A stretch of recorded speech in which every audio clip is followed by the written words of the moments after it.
This podcast is a member of the Voices of Wrestling Podcasting Network. Visit voicesofwrestling.com to hear the rest of our great podcasts, as well as show reviews, columns, opinions, and updates across the world of wrestling.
Welcome back, everybody, to Wrestling Omakase. It is episode number 203. This week, very pleased to be joined by a returning guest, Mr. Chris Samsa from the Sport of Pro Wrestling. Hi, Chris. Hello. Thanks for having me. You're very welcome. How are you doing today? Oh, I'm good. It's a beautiful day here in Chicago. We finally got some, super nice weather. So I'm staring at it out my window as I speak to you about pro wrestling, which is how I prefer to spend my time. I went to go get my second Pfizer vaccine today, so that was great. But I wish it could have been tomorrow, because today was like low 40s still, and tomorrow's going to be like 57 somehow. There you go. So yeah, that's pretty much what we've got going here. It's like low, like mid 50s. There's still like a ton of snow on the ground though, which is like real kind of messes with your mind, because you go outside and you're like, oh, it's so nice out, and then you see like piles of snow that are still here from when we got just like so much snow. So, but yeah, it looks like it's going to be looks like we might have turned the corner here, but I would hate to jinx it. Yeah, the snow's been gone here for a while. We got a bunch of it, but it's all long melted. But yeah, so far no side effects from the second vaccine for people listening who might be wondering. But it's only been about 4 hours. I don't know. Guess we'll see.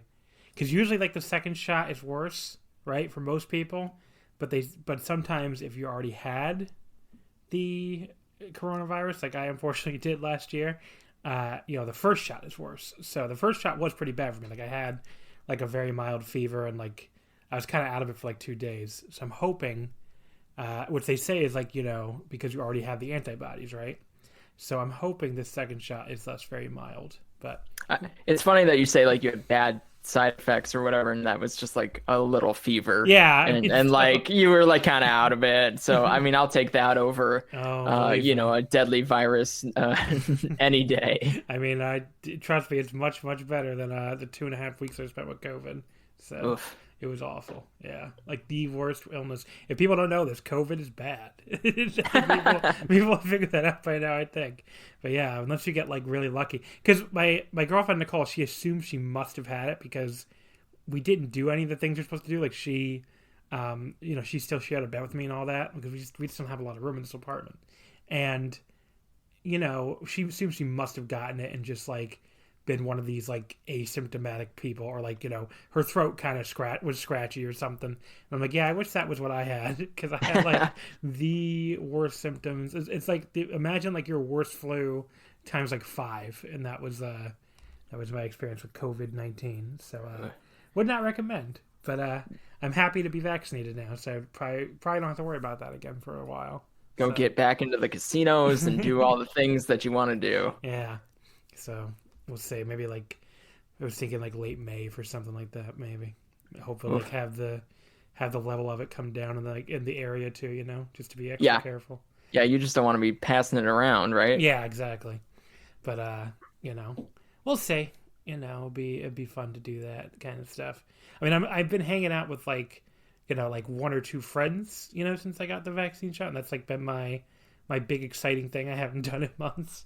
is like just seeing people who are other people I live with. So, yeah, I mean, like the CDC put out that guidance that was like, oh, unvaccinated people can hang out together and they can hang out with unvaccinated people if they're low risk. I'm like, yeah, everybody's been doing that. Thanks. Yeah, I think Quentin and I are both vaccinated. We did that episode a few weeks ago. My other friend Ethan's getting vaccinated or just got vaccinated. And we're like, yeah, we're talking about going to a restaurant together or something. It's like nobody was waiting around for the CDC to be like, we can hang out with other vaccinated people. Really? Never would have guessed. Thanks for telling us. Yeah, what a statement to make. Yeah. Oh, all right. Yeah. Cool. Thanks. maybe we don't need masks and like 12 feet apart when we're both vaccinated. I never would have guessed. That's literally the point. Yeah, I mean, it's really like, I don't know. If you read some people on Twitter, you'd think like these people must never have left their houses like before COVID, because they seem weirdly excited to like have no one ever leave their houses again. But it's like, I'm sorry, at some point when when everybody who wants to get vaccinated in this country can get vaccinated, I can only people are going to go live their lives. I mean, at that point, if you're choosing not to be vaccinated, that's not really my problem. I mean, I can't really. That's indeed, that's on them at that point, right? Yeah. I mean, if you're immunocompromised and you can't, and vaccines don't work for you, that's a totally different thing.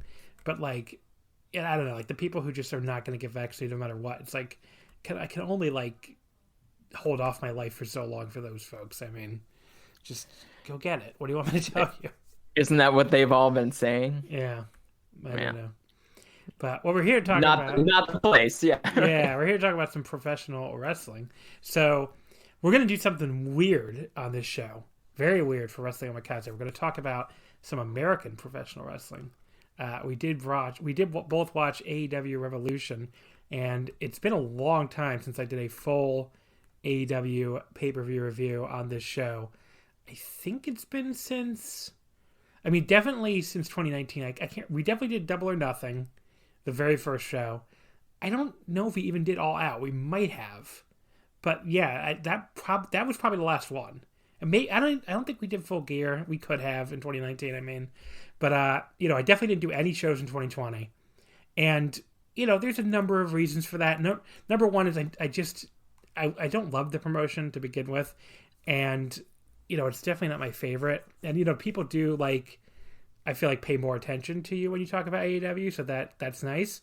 But it's just not my favorite promotion to cover. But much more, or my favorite promotion to watch, let alone cover. But a much bigger reason for why, I haven't been covering it even for the pay-per-views all this time, is because people are fucking babies about All Elite Wrestling, and especially about any critique of All Elite Wrestling. And at some point, it gets to become not worth the goddamn trouble.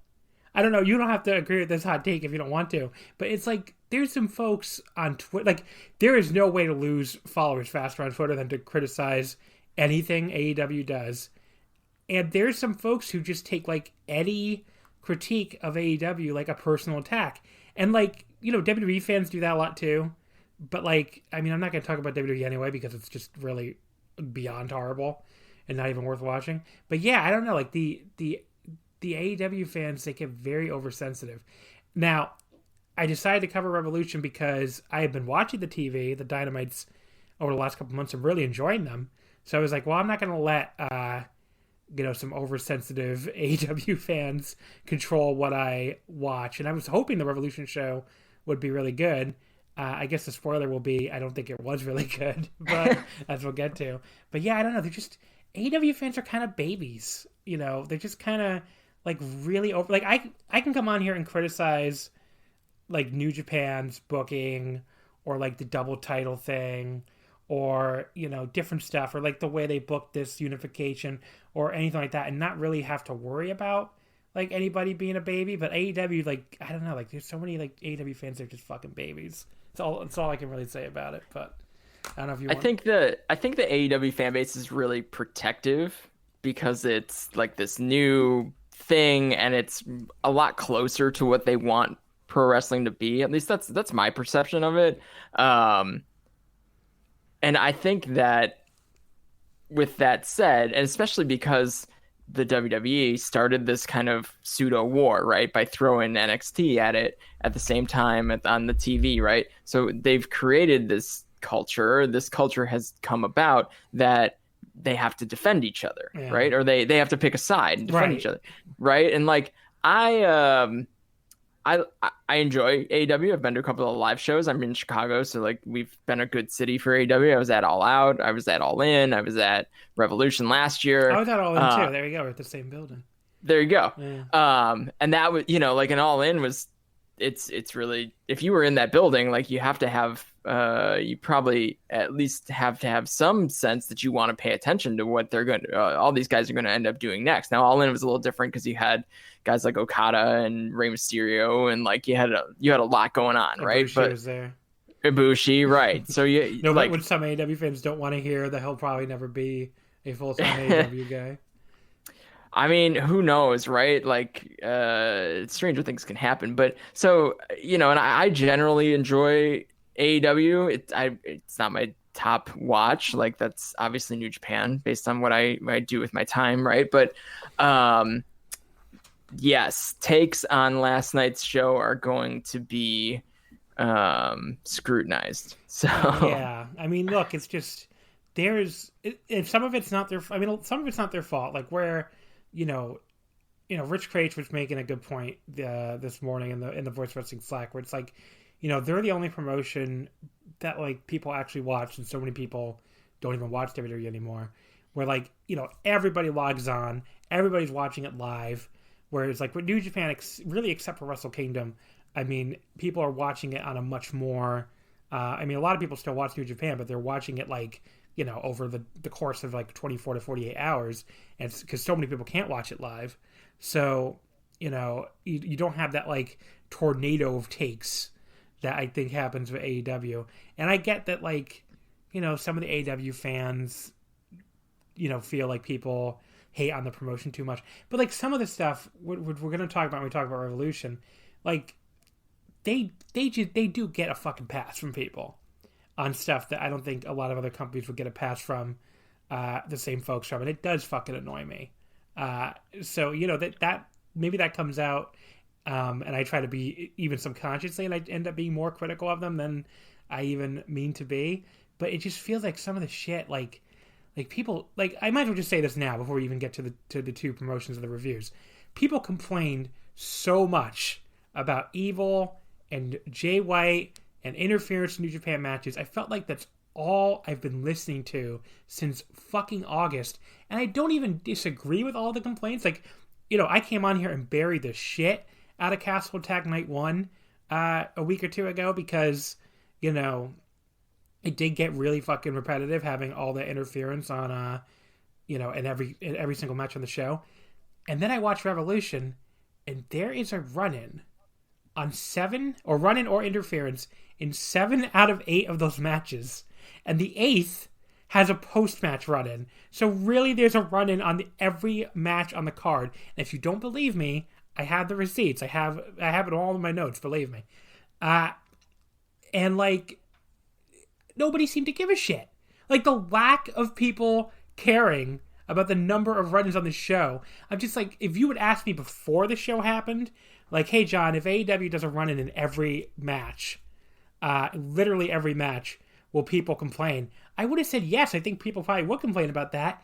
But it's like, it just seemed to get shrugged off so easily. And yeah, it does annoy me after listening to like 8 months of New Japan interference discourse. I'm like, why do they get a pass on this? It is really, really bizarre to me. And, I've heard like people be like, oh, well, I can like interference in one company and not like it in the other company. But it's like, I don't care. Like, interference doesn't really bother me on a micro level. But like when it's in every match on the show, I still thought people would complain about that and get sick of it. And they didn't seem to care. And it really did, like, a lot of people did not seem to care at all. And it really did surprise me. But well, on that, I think it's a little bit of what the fan base is used to. Like, it's that's not uncommon on their TV, but I feel like it's well placed on the TV because you're building towards something. you're building towards a blow off, right? Yeah, they have quarterly pay-per-views. Like, this is not like they're even a monthly show. They run 4 big shows a year, and one of the 4 was filled with this shit in every single match. Like, that part of, like, the fact that I haven't heard that many people make such a simple statement about it, it still boggles my mind. It's almost like, I think it's recognized as something different in AEW than it is in New Japan, though. Like, in New Japan, it's ruining, like, this work rate, you know, the product that the reason people enjoy New Japan. So, like, I guess I'll play devil's advocate here, I guess, a little bit. I don't know that that's exclusively or even the majority of why people are listening or watching AEW. They're watching it more for those stories and some good, great, you know, work rate matches. I mean, Ray Phoenix is there, Kenny Omega's there, and they've got really good wrestlers. But I think that, like, Evil represented like the evolution of New Japan away, to some people. Evil represented the evolution of New Japan away from what they, like, fell in love with it for, whereas AEW is so young and so I mean, young. Yeah, I mean, I guess that's the only way to say it. Like, they're so young that they don't have that identity established as much. So I don't think you're wrong that people give it a pass in that way. But their identity is such that this is all progression in their story, which is much different than how, say, New Japan progresses a story, because they have weekly TV, and weekly TV means you gotta just kind of give incremental boosts, which means you do a lot of this type of run-in interference type stuff. Well, that's fair, but also, I mean, you say, like, people, you know, AEW's new and it's not established or whatever. Unless these New Japan fans we're talking about came in in 2005, which I'm not saying those people aren't out there. That's, you know, pretty much when I came in. Like, if you came in anytime after 2013, New Japan had interference in major matches, especially involving the Bullet Club specifically. So, I mean, what you're saying makes sense. I know you're being devil's advocate too, but on the other hand, it doesn't make sense because this stuff has been here in New Japan forever. Now, you know, for 8 years. So, you know, if people, I don't know. It just felt like that whole debate, and I feel like people probably are pulling out their earbuds right now because they probably don't want to hear another Evil debate. But that whole debate would have been, people would have been far more honest to just come out and say, I don't like the King of Darkness, Evil. Like, sure, right. Because that's what I was just going to say. Yeah. I don't think it's that you don't like interference, because clearly you don't give a fuck when every single match on an AEW pay-per-view has interference. You don't like Evil. And if people had just come out and said, you know, I don't like Evil, I don't like Bullet Club anymore, I wouldn't even necessarily disagree with that. I mean, I probably like Evil a little more than some of these people. I am ready to fucking throw Bullet Club in the goddamn bin. You know, especially after seeing these shows where they're not involved at all and being like, oh, New Japan really is much more pleasant this way. But, yeah, I mean, like, if you just come out and said that, that's fine. But they made it like this big thing, like, oh, interference doesn't belong in New Japan. Interference destroying professional wrestling. It's like, I don't buy the idea that AEW is like, you know, such a completely different thing that people who, you know, months ago were tearing their hair out and then lighting the hair on fire about interference in New Japan should be now like, you know, one of the 4 big shows of the year with interference in every single match. Who cares? Like, I get it on the TV, and I totally get what you're saying about, you know, like, you know, progressing storylines. But, like, you should not be booking one of your biggest shows of the year like this. Like, this felt like fucking TNA. And not just because Christian Cage came out to his TNA theme song.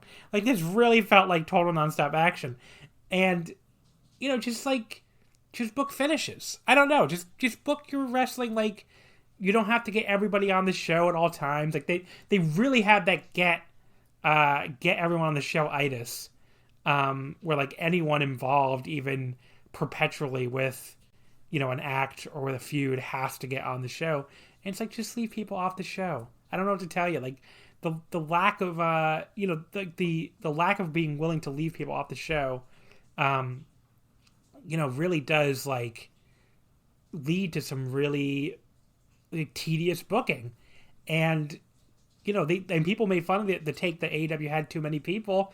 But, I mean, look, they have enough people that they have, you know, an entire geek crew to sit at ringside. And then they're still, like, jamming all these people on the show and run-ins and interference spots and all this shit. And it's like, yeah, I don't know. It doesn't even feel like, to me, like some of the, like, most of their interference problems on Revolution were, like, storyline related. It just felt like it was a lazy way to jam as many people on the show as possible. And it's like, I don't know. It felt very WWE too. I mean, you know, I said TNA, but it feels very WWE.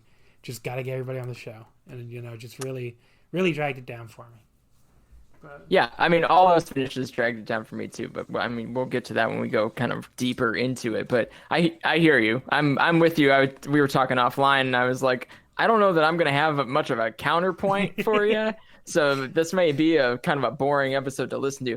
I do enjoy. I think I enjoy AEW. You know, based on our conversations, a little bit more than you. I'm a little more invested in the product, but I also it's not exactly what I want it to be, which is, you know, why I think I haven't gotten more attached to it than say I am with New Japan, right? Like New Japan is all pretty darn close to what I want pro wrestling to be. So it's just really frustrating because I really was liking the TV.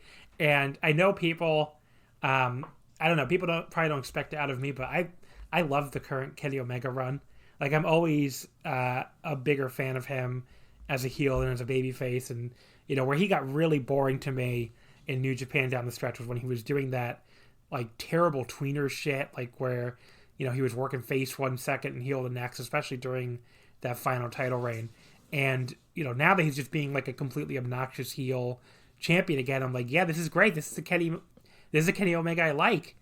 And, you know, just like, so there is stuff in that company. I mean, obviously you mentioned Ray Phoenix, and he's like one of the best wrestlers in the world right now, like probably top 3 pretty easily. Yeah, I mean, there's plenty of stuff in that company that's awesome, but like it just feels like it gets weighed down by like so much like superfluous and bullshit and bad booking. And, you know, I don't know, like people say like this guy won Booker of the Year and like AEW won Promotion of the Year, and there's so much of it that like feels like it succeeds in spite of the way it's booked than because of. So I don't know.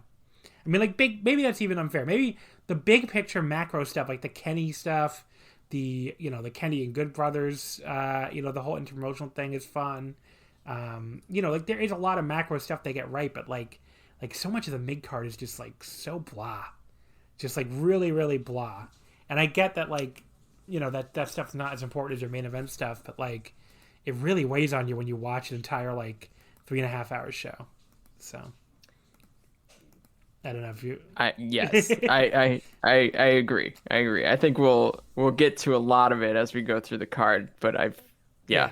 I don't know. I'm saving my hot takes, I guess. Yeah. So that was the macro stuff. But since this is a Puro podcast, we are going to start with New Japan. So let's start with the New Japan anniversary show. This was back on March 4th at the Budokan Hall. It drew a crowd of 3,026, which people freaked the fuck out about, especially Dave Meltzer. And I don't know. I kind of think 4 days build. Your one of your main eventers got injured at the last second, and you had to replace him with another guy. And by the way, Tokyo's still under a state of emergency. I don't really think selling 3,000 tickets is that bad.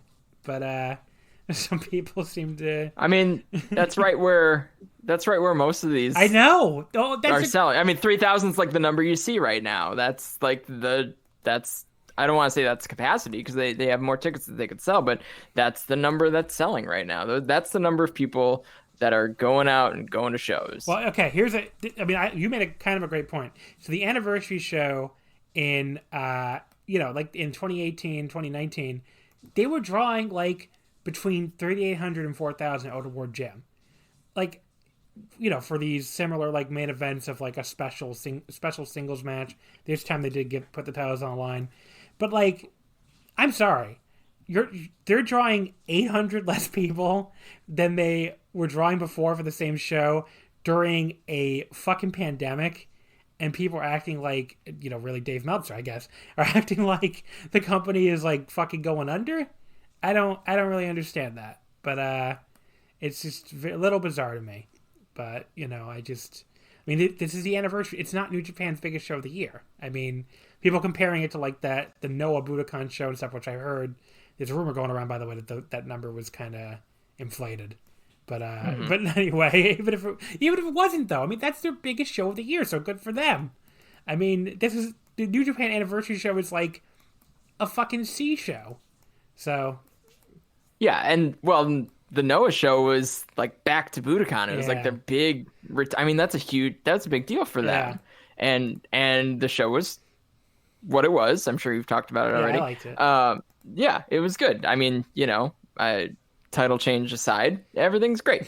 But like, I don't know. I mean, like, Stardom did what was their reported number? 3,300? 34, I think. Yeah, 33, 34. Yeah, so somewhere in there. Biggest show in like a decade. Yeah. Same deal. Biggest show like ever. And then New Japan comes in and they do a Budokan on quote unquote 4 days build. Like we didn't know where they were going with the main event. I mean, if you pay attention to you're a fan of the promotion, you know who's going to be in the main event. It's going to be the junior versus the heavy, or they're going to do something wacky like the Never or whatever. Either way, you were going to get kind of one of those matches, and it ended up though Desperado and Ibushi and over delivered, if you ask me. In general, more would I have been more excited for Hiromu? Absolutely, most people would. And would they have sold more tickets? Definitely. Yeah. But like 1,000 more? No, probably not. I think 500 more. 600? Yeah, sure. Yeah. But yeah, I don't know. So like, just I wanted to mention that because like the attendance discourse was very silly. And like when some of Dave's New Japan takes lately have been very wacky. So just was it stood out to me. So the main event here, Kota Ibushi defeating El Desperado in 2036 with the Kamigoe. He makes his third defense of the IWGP Heavyweight title and fourth defense of the Intercontinental title. This was made a title match at the last minute. Basically, Desperado asked for it, and or Ibushi went on the press conference and basically told him he wanted to do it.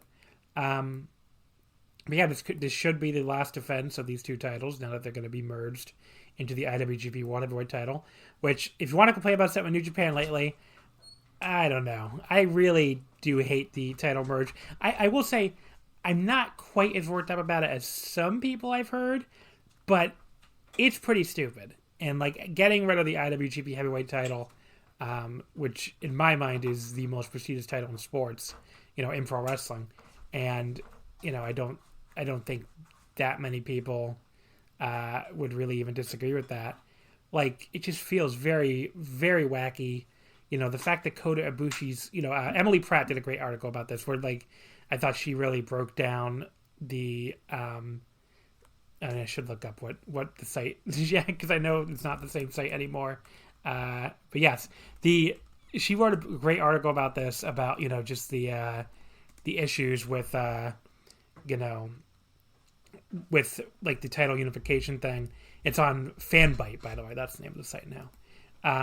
But yes, basically, the biggest one to me what that comes down to is it doesn't really feel like the Kota Ibushi character, in the canon of New Japan should have the power to do this. And I know he requested it and the company had to go along with it, but it just feels like, it feels like the company should tell him no. It just doesn't feel like the kind of thing a wrestler should be able to do. And, it seems to have created a lot of resentment toward him and among a lot of the fans, and I don't even just mean the Western fans either. I mean the Japanese fans.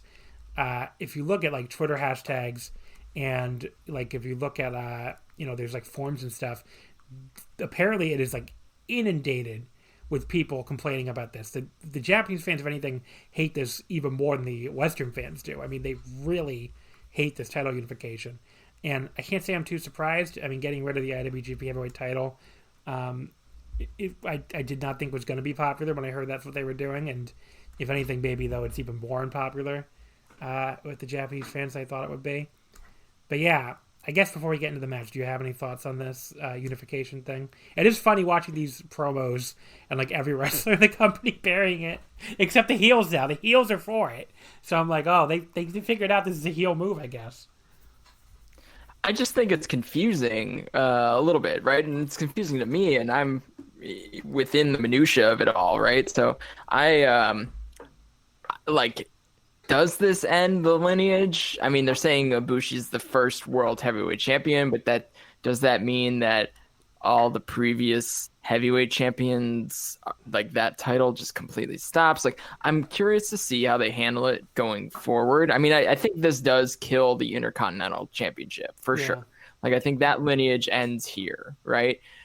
I mean, how do you run a company and have no history attached to your top title? That seems strange to me, especially in the context of New Japan. So I think that, especially because it's not like they vacated it and started a whole new title. They handed it to the person that held the title before they decided to do this. So, like, to me, that's an indicator that the lineage, at least of the heavyweight championship, attaches to the world heavyweight championship. And until someone tells me otherwise, that's how I'm going to treat it, because he's the top champion in the promotion, and he's still the top champion in the promotion. And we've given the title a new name and probably a new belt, right? So I don't know, like, that doesn't seem like that big of a deal to me. Eliminating the Intercontinental Championship, it's been eliminated for 15 months already. I don't give a shit about that. I mean, some people seem pretty upset about that, but I'm like, that was the moment that double title match happened. Like, the people who thought they were going to separate the belts and go back to, it's like, look, the entire purpose of the Intercontinental title, besides to be a second belt, was to eventually build to something like this. Like, you could see it, and all the time that the Intercontinental title was like being promoted as this rival belt where Nakamura was trying to make it bigger. And then they did the Naito storyline where, like, Naito is abusing the belt because he only likes the heavyweight. And it's like they were always building this storyline of, like, the two belts at odds. And obviously it was always going to end with the Intercontinental going away. So that to me is not a surprise, nor is it anything to really worry about. The thing I'm surprised by is that I really thought this was going to be like a like a situation like they've had other times where titles have been sealed into the IWGP Heavyweight title. I mean, this has happened at least twice that I can think of. The Inoki, the Greatest 18 Club title that used to be the WWF Martial Arts title, they had a match where that was unified with the IWGP Heavyweight. I believe it was Riki Choshu and somebody. Who the hell was the other guy? Maybe Fujinami? I don't know. But the point is, I know Choshu was the Greatest 18 Club guy. And, when that match happened, the Greatest 18 Club title just got absorbed in the IWGP Heavyweight. The NWF Heavyweight title. They had it happened 3 times, because I can think of a third one. But yeah, the NWF Heavyweight title. They revived this old title that Inoki, again, used to hold in the early 2000s. And, Takayama won this tournament for it, and that lasted only about a year. But, the belt, when they did the unification with him and Nakamura, the belt was absorbed in the IWGP Heavyweight.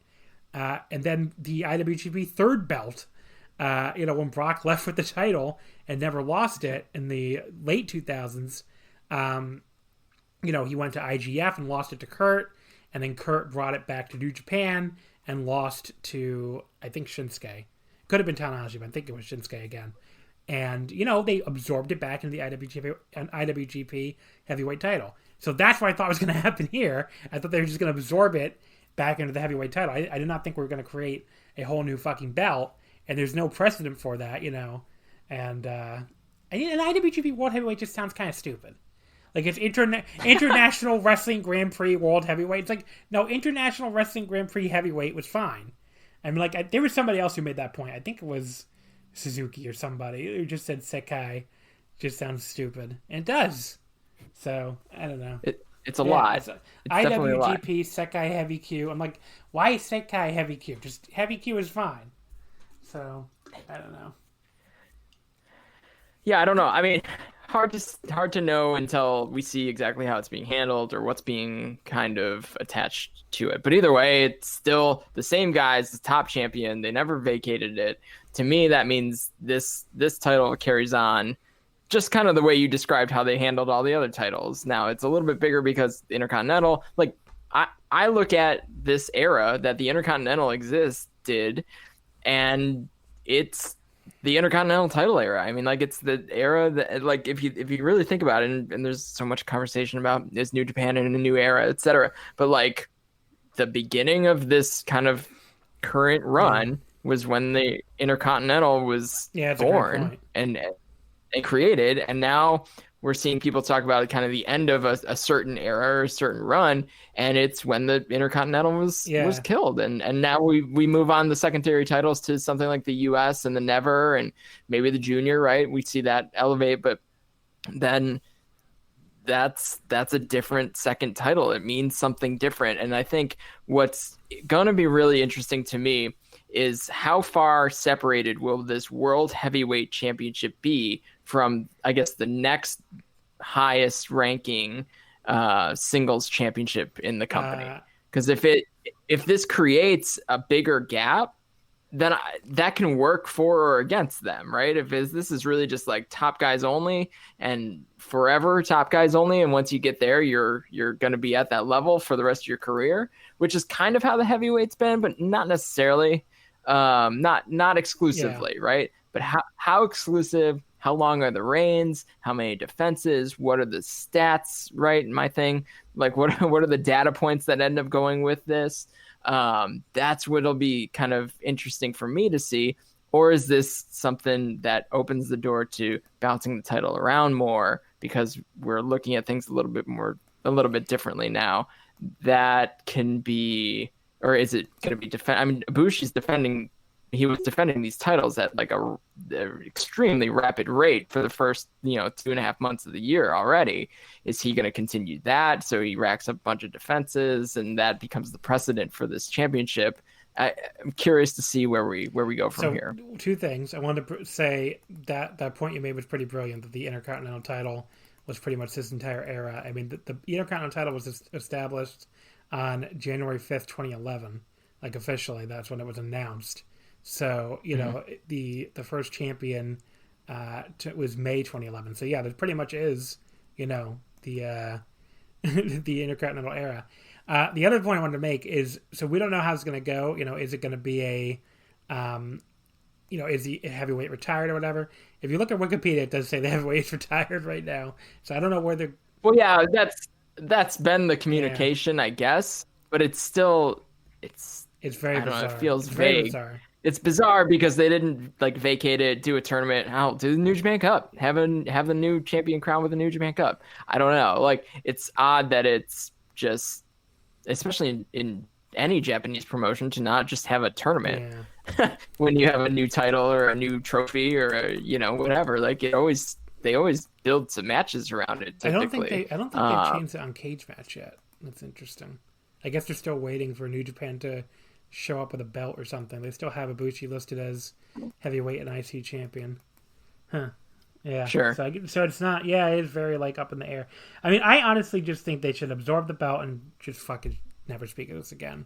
Because the people really are upset about it. And it really wouldn't shock me if they backtrack on this somehow and just keep the heavyweight belt. Because, I don't know if that would involve Ibushi losing and then the next person doing that or what, but the reaction is really negative. And it's not like this company hasn't switched gears when the reaction is super negative before, because we just saw it with a certain umbrella guy not that long ago here. Thank God. Well, and also this match that we were just about to talk about and got sidetracked was not a championship match, and then 3 days or 2 days later it was a championship match. So I mean, this is a much bigger story to pivot that on, but also it doesn't seem like New Japan's opposed to listening to fans, pivoting. This isn't WWE. Or storylining it, right? Kota Ibushi he doesn't want to carry 2 belts around. I don't know. Like he couldn't seem to figure it out. He really could so, not. Like I've never seen a man have that much trouble holding 2 titles. Like I wanted to be like, buddy, Naito and Evil both had these same 2 titles, and they were not like constantly looking like they were going to drop them whenever they like moved their elbow or anything. It was and like the coolest guy that walks around with 2 belts right now is El Desperado. I mean, like I don't know, clip them together and put them around your back. Yeah. So I don't. It is all fascinating. We won't really see what they end up kind of doing with it until at least after the New Japan Cup, which does create this kind of air of mystery around it. Genesis we'll find out. Maybe the road. Yeah, I'd like. And even if Ibushi starts, I mean, I don't know if he's even on any undercards coming up. He isn't for the first round. I don't think for the second. Yeah, right. Maybe he'll show up at the end or something. I was gonna say they haven't announced cards for the second round, like the undercard. So is he gonna have any belt? Is he just gonna keep carrying the 2? Like, what are we doing? Seems like it was kind of shotgunned, and it's odd. It is just kind of strange. So the match itself here, I thought this was really great, but I still seem to be a little bit lower on it than some other folks. I went 4 stars flat on this. It's one of these matches where, like, it's an awesome match that I was disappointed by because of the standard I hold these 2 guys to. I mean, I just didn't love it quite as much as I thought I would, mostly because, as I mentioned, it was about 20 minutes, and it started a little bit slow for me for a 20-minute match. Like, I honestly thought they were going to go a lot longer with how slow they started with the, trading holds and stuff. But, everything after the 15-minute mark was fucking awesome and, took it to that 4-star level for me. But, yeah, Ibushi is a guy where, I love his closing stretches. I love his, a lot of his, work and his pairings with, like, Naito and some other folks. But, like, sometimes his early portions of matches don't land with me at all. And this really happened in the Ibushi Okada match last year at Wrestle Kingdom 2, where I was like 4 1/4 on that and a lot lower than a lot of other people. And, he has a tendency not to land with me in these early portions of these big matches where, like, I don't know, where he can be a little more dull to me than, I know it's the style, so it's not really his fault. Like the style is like a little bit boring in the early going a lot of the times, but like he can be especially dull for me in the early portions of these matches, I guess. Yeah, I tend to agree with that, though I've just kind of accepted it as what he does. So that doesn't bother me at all when I'm watching an Ibushi match, because like I have a lot of faith with where it's going to go. Like, I think Ibushi is he's one of the best wrestlers on the planet right now, has been for quite a while. And I was a little surprised that he and Desperado started at that pace and also just like did some like mat work and grappling, and like they were I don't know what I expected, but I didn't expect that out of this match for whatever reason. So but yeah, as the match went on, like these guys are both great. I'm really actually kind of glad it only went 20 minutes because I feel like that's kind of a believable time frame for this matchup, whereas like Ibushi gets taken to the limit by someone like Jay White and like almost like way more than twice this time at the Tokyo Dome, and then he can put away Desperado in 20 minutes and 36 seconds, and Desperado puts up a good fight, has a couple of good near falls, the whole shot. Me too. Right. So that was something I was going to bring up at some point here too. Like, shocked he kicked out of the Kamigoye and he had to go to the knee pad down and that whole thing. So I'm a little concerned that like that's just going to become how Ibushi has to finish matches. Become the Bama where like one will never win, basically. Yeah, I mean, like the other thing I didn't love too in the end, I mean, I'm nitpicking a 4-star match, but like I did not like the transition into the Kamigoye. Like, basically when Desperado, Desperado counters the Kamigoye into the numero dos and locks him for a second time. Ibushi got this, like, really weird counter into a roll-up, and then I thought the actual Kamigoye was awkward. So in a way, I'm glad that, like, that was not the finish, because it didn't look that great to me. But I was still surprised they gave that to a junior, obviously. they let him kick out of it. Yeah, I mean that second Kamigoye looked awesome too. So like at least we ended up with that. I mean like it looked stiff. Right. I don't know if it was, but he really whacked him. So that was definitely the kill shot, which it is helpful when the finish looks like the finish. Afterwards, Ibushi had like a moment where Taichi, who came out there with Desperado, Desperado had Kanemaru and Taichi with him, but only for like legitimate moral support because Suzuki-gun does not do run-ins anymore, really. So, and thank God. I mean, Bullet Club does enough for like 3 units. But yeah, but Taichi was out there and had like a moment with Ibushi, and he's like stared at him for a long time. I guess referencing their G1 from last year, but like that turned to be a total fake out because then he lost in the first round 2 days later. So, yeah, there you go. I do like that they give him a chance to have people think like, could Taichi take this? The semi-main event. So the next 2 matches, and this transitions into the Patreon plug, which I haven't done yet. So we are doing daily coverage of the New Japan Cup on the Wrestling Omakase Patreon at patreon.com/Wrestling Omakase for only $5.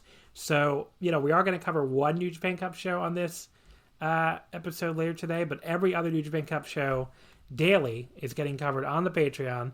All the tournament matches. I've been watching the undercards too, and I go in a little bit of that, but especially detailed reviews and recaps of all the tournament matches.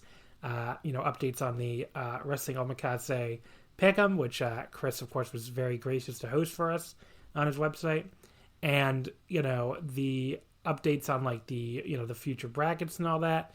So yeah, we've been doing that on the Patreon daily for only $5. I think that's a great deal. You get all the audio coverage of this tournament you could ever want, and of course the flagship is not doing it this year. So if you want daily audio coverage of this tournament, we're pretty much your only option, at least on the Voices of Wrestling Network. So yes, patreon.com/Wrestling Omakase. I already covered both these matches, so I'm not going to go into any kind of detail here. I will just tell you that the Great Okan beat Tetsuya Naito in 2020 by referee stop. I thought this was the match of the night. I went 4.25 stars on it, and you can hear me rave all about how awesome I thought it was over on the Patreon. But the very Cliff Notes version was, I love that they told the story where like Okan's power was like just constantly countering Naito's big moves. Like Naito went to do that like Swiggy DDT off the ropes, and Okan just caught him in midair and just like dumped him. It wasn't like a squash for Okan, but like it was kind of close. I mean, Okan definitely dominated, and they really were not afraid to let him just beat the shit out of Naito in this match. And at the end when he Naito had been making fun of his poses, pretty funny fashion, and then Okan just made fun of his pose after he beat him. Just such a great moment. But yeah, I went 4.25 on this. I thought this was awesome. Do you have any thoughts on this one, Chris? I mean, I really liked it. I love that Okan advanced. I liked the taunts back and forth, just kind of like you referenced. I thought that was a really nice touch. This was, in a way, vintage Naito in the way of, and he had been this way on the previous tour too, with Honma and just kind of bullying guys around and taunting and really just kind of making fun of whoever he's in the ring with. And I liked that they played off of that. I thought Okan looked awesome here. I think Okan is, I'm on Team Okan. I think he's going to end up a really important factor for New Japan. And, I don't know how far he's going to go in this particular tournament, but he's going to start getting some big wins. And this was maybe one of many. Fucking get eliminated by Toru Yano. That's all right. You got to figure he's through to the following round, but I don't know. I mean, I guess if you're going to give a banana peel win, right? I mean, I guess that Yano upset is not it's not the end of the world, I guess. That's kind of a protected loss in New Japan. Oh, wow. The next match was also a New Japan Cup tournament first round match, also covered on the Patreon. Jeff Cobb beat Satoshi Kojima at 11:50 with the Tour of the Islands. I thought this was good. I went 3.5, and again, you can hear all of my detailed thoughts at patreon.com/Wrestling Omakase. Yeah, I think these guys worked really well together.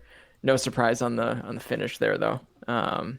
pretty much knew which direction this was going to go. Between matches 3 and 4, we got the big announcements of 2 huge shows for May: the Wrestle Grand Slam in Yokohama Stadium on May 15th, and the Wrestle Grand Slam in Tokyo Dome on May 29th.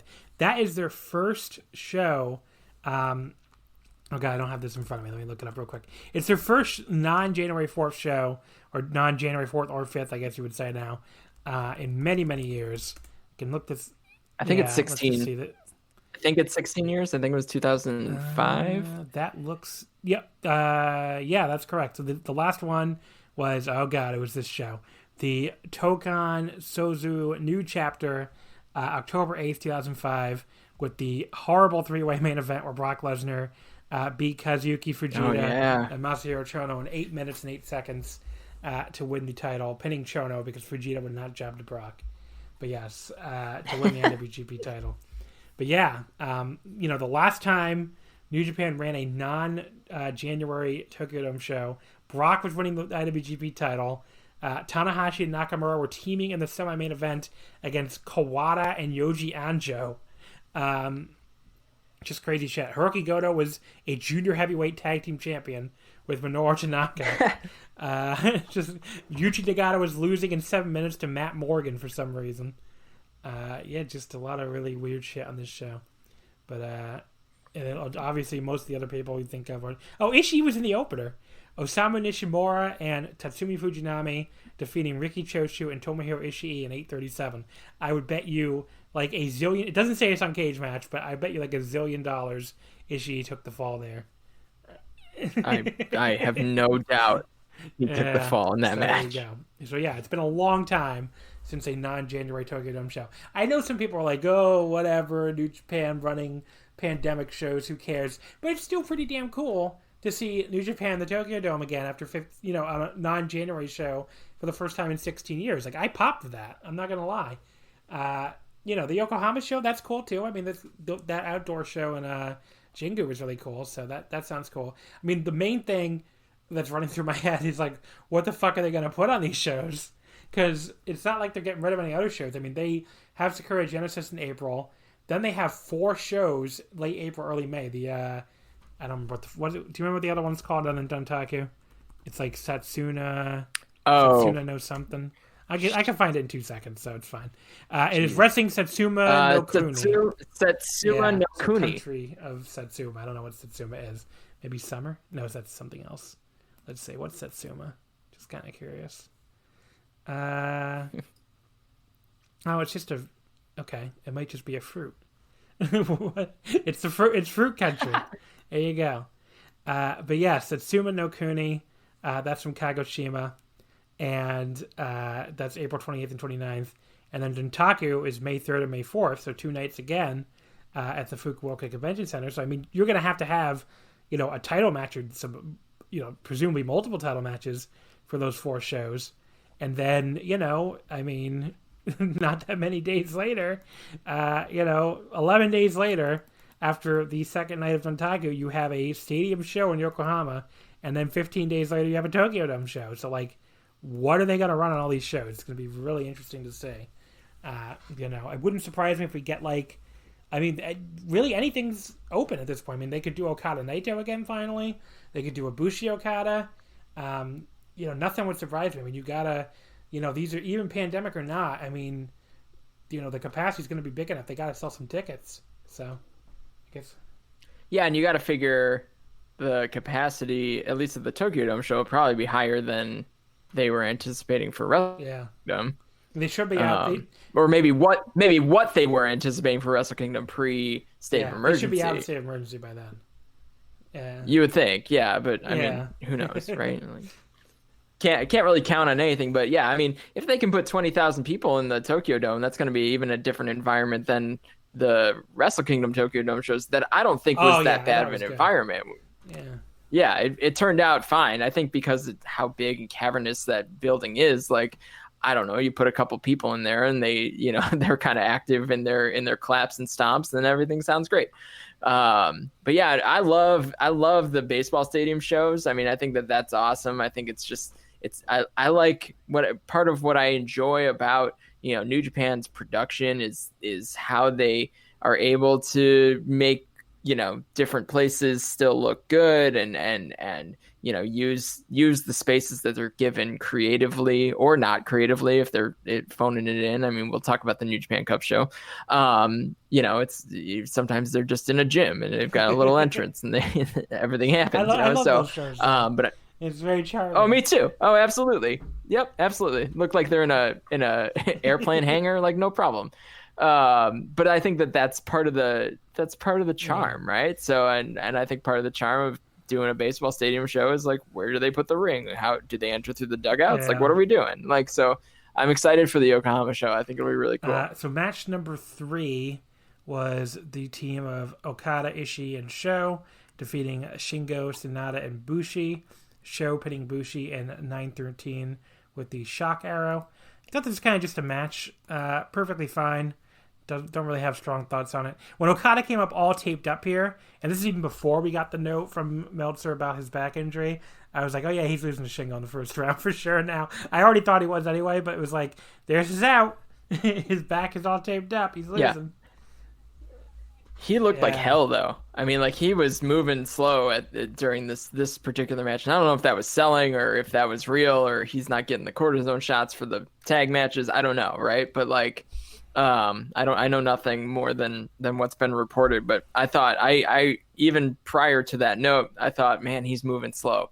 But I agreed with your take there that was, I mean, he definitely wasn't going to beat Shingo in that state.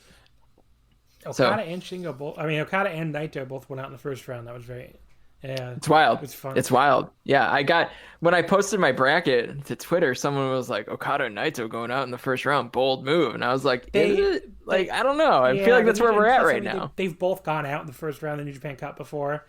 I mean, it's not like it's like New Japan Cup to me is a thing where like, okay, your tippy top guys. And, Tanahashi kind of used to be in this group more than he is now, but and he used to go out in the first round all the time. It's like your tippy top guys, if they're not going to win the thing, then they're going out early. It's like there really isn't much value in like, oh yeah, great, they made it to the semifinals. We strung their fan bases along and then had them lose anyway. Whereas like if they get knocked out in the first round, it's like their fan bases get to, can get over it and get behind somebody else. Like I'm sure the LIJ people are behind Shingo right now. Like they damn sure seem to be. And like, they can get behind somebody else and they can like, just kind of like rips the Band-Aid off. I mean, just like they're not going to win this thing. Why? There's no real reason to string people along. And it kind of gives like a feather in the cap of whoever knocks them out in the first round. It just looks cooler than, knocking them out in the second round or even whatever the fuck. So like to me, like, unless they're going to go to the final and lose, like that makes a lot of sense to get knocked out in the first round. Yeah, I mean, this is Okada's 5th New Japan Cup, and in all 5, he's either been knocked out in the first round or gone to the finals. So this is just what they do. I made that exact same point on the Patreon when I was doing it. It's just such a cool point. Like, he either wins it, loses in the final, or loses in the first round. It's all. Yeah, it's 3 outcomes here. I mean, that's all you get from Okada. And honestly, like if I'm looking through brackets, right, and I'm kind of pulling data from brackets that people have entered on Sport of Pro Wrestling, like those are the 3 outcomes for Okada. I mean, people have caught on. Like nobody had Okada getting knocked out in the second round.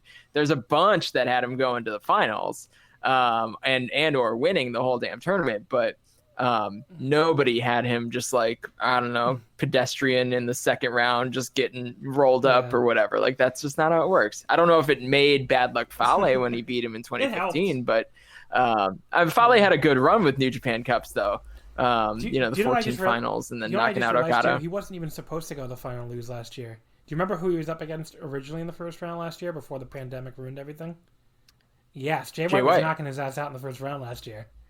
So he would have been a perfect either lost in first round or, either loses in first round or wins the thing, which I like that a lot. Right. Because he's won it twice. He won it in 2013 and 2019, and both times he also won the title. Right. So, and then most years, obviously, he's not in it because he's usually the fucking champion. But, Anyway, that's Okada's New Japan Cup. Naito's more like mixed, especially back before he was like really a top star. Like he went to the semifinals a bunch of times, I think, and went to the finals. But like ever since like his elevation, he won the thing in 2016, which was like his big elevation, and ever since then it's like he wasn't in it in 2017. 2018 he got knocked out in the first round by Zach. 2019 he got knocked out in the first round by Ibushi. He wasn't in it last year again because he was the champion, and now this year he gets knocked out in the first round by Okan. And it's like, yeah, this isn't the moment for those kind of guys. Like this is not the G1. This is like an elevation tournament. So, like Naito doesn't really need it. And like Okada in 2019, there's a little bit of a different story because they wanted to set up that MSG main event. But yeah, I mean, usually I'd be pretty surprised if like, wouldn't shock me at all if Naito and Okada never win another New Japan Cup because they just don't need it. Yeah. Match number 2 here was a 10-man tag, and it was the team of Tanahashi, Juice Robinson, David Finlay, Toa Henare, and Ryusuke Taguchi losing to the Bullet Club. Evil, Kenta, Chase, Jay, and Ishimori. Evil pinning Taguchi in 7:39 with the Evil. I thought this was a very average match. The two things that stood out, I guess, were both pre-match. Taguchi is now ripping off Yano. He's like famous for ripping off lots of people, and now he's ripping off Yano with like these long introductions where he's like introducing like a CD and a new T-shirt, and it's like, are they like very subtly building a Taguchi versus Yano feud, or more likely Taguchi just thought this was funny and told the announcer to start doing it? But yeah, it's not up to Yano length yet, but it started. The other big note: Juice has a ridiculous new outfit, an afro, gold and blue pants with a diamond pattern. He looks insane, but he still looks better than he did as a Blues Brother. Well, Finley's got matching gear too. He's like the understated version with like the black pants that just have a little bit of the pattern. I mean, Juice looks like he should be on a Joker card. I it's incredible. Pointed this out on what I said on the Patreon behind the paywall was like, look, people get really worked up about some of these Juice looks. His name is the flamboyant Juice Robinson. It's not the understated Juice Robinson. I mean, like, this is his whole fucking thing. So it's like, I don't really get worked up about it. Like, he pulls them off as well. He's going to pull them off. Like, some of them are better than others. I really didn't like the Blues Brother thing, so I'm glad that's kind of... Yeah.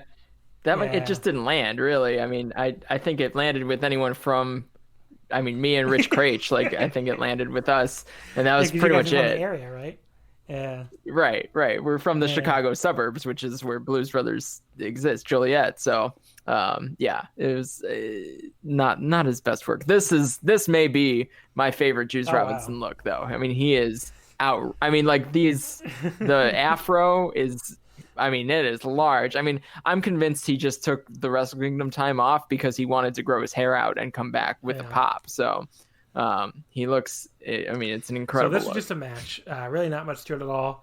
The finish was kind of weird. Like Taguchi, he tags in, he sends everyone on his team after the opposite quarter, then to the floor, where then he jumps off the top rope, lands on his feet, and then Evil just hits the Evil for the pin. Looked really weird.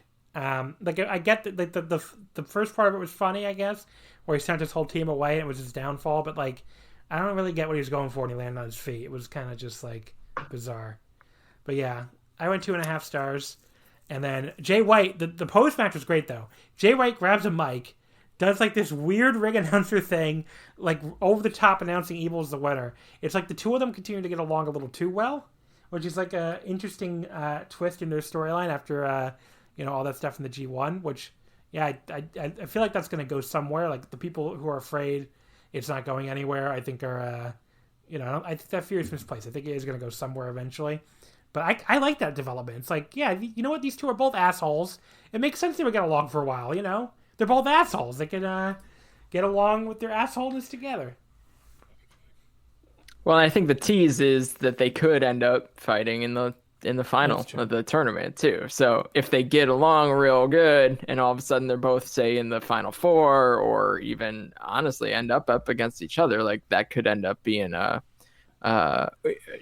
could be a sign or it was a red herring that people want to plant that seed and see how much people want it. But do you have any thoughts on this match? It was kind of just a match. Yeah, it was the just opener, a match, though, I really liked. So this was the team of Goto, Honma, Kid, and Wato, which is not the strongest team that the Chaos Hontai connection could put together. but they won. They beat Suzuki-gun, Minoru Suzuki, Taichi, Zack Sabre Jr., and Doki. Goto pinned Doki in 10:39 with the GTR.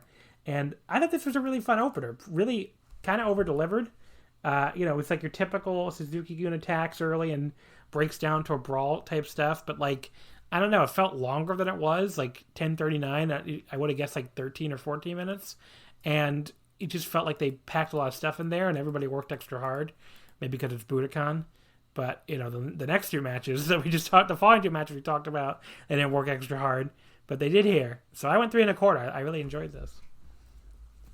Yeah, I thought this was the best thing on the undercard. I think Goto looked awesome, which, bled into his New Japan Cup match, and everyone else played their role. But big energy from this match, like really good first match energy. So I enjoyed the hell out of it. Yeah, Goto looked awesome.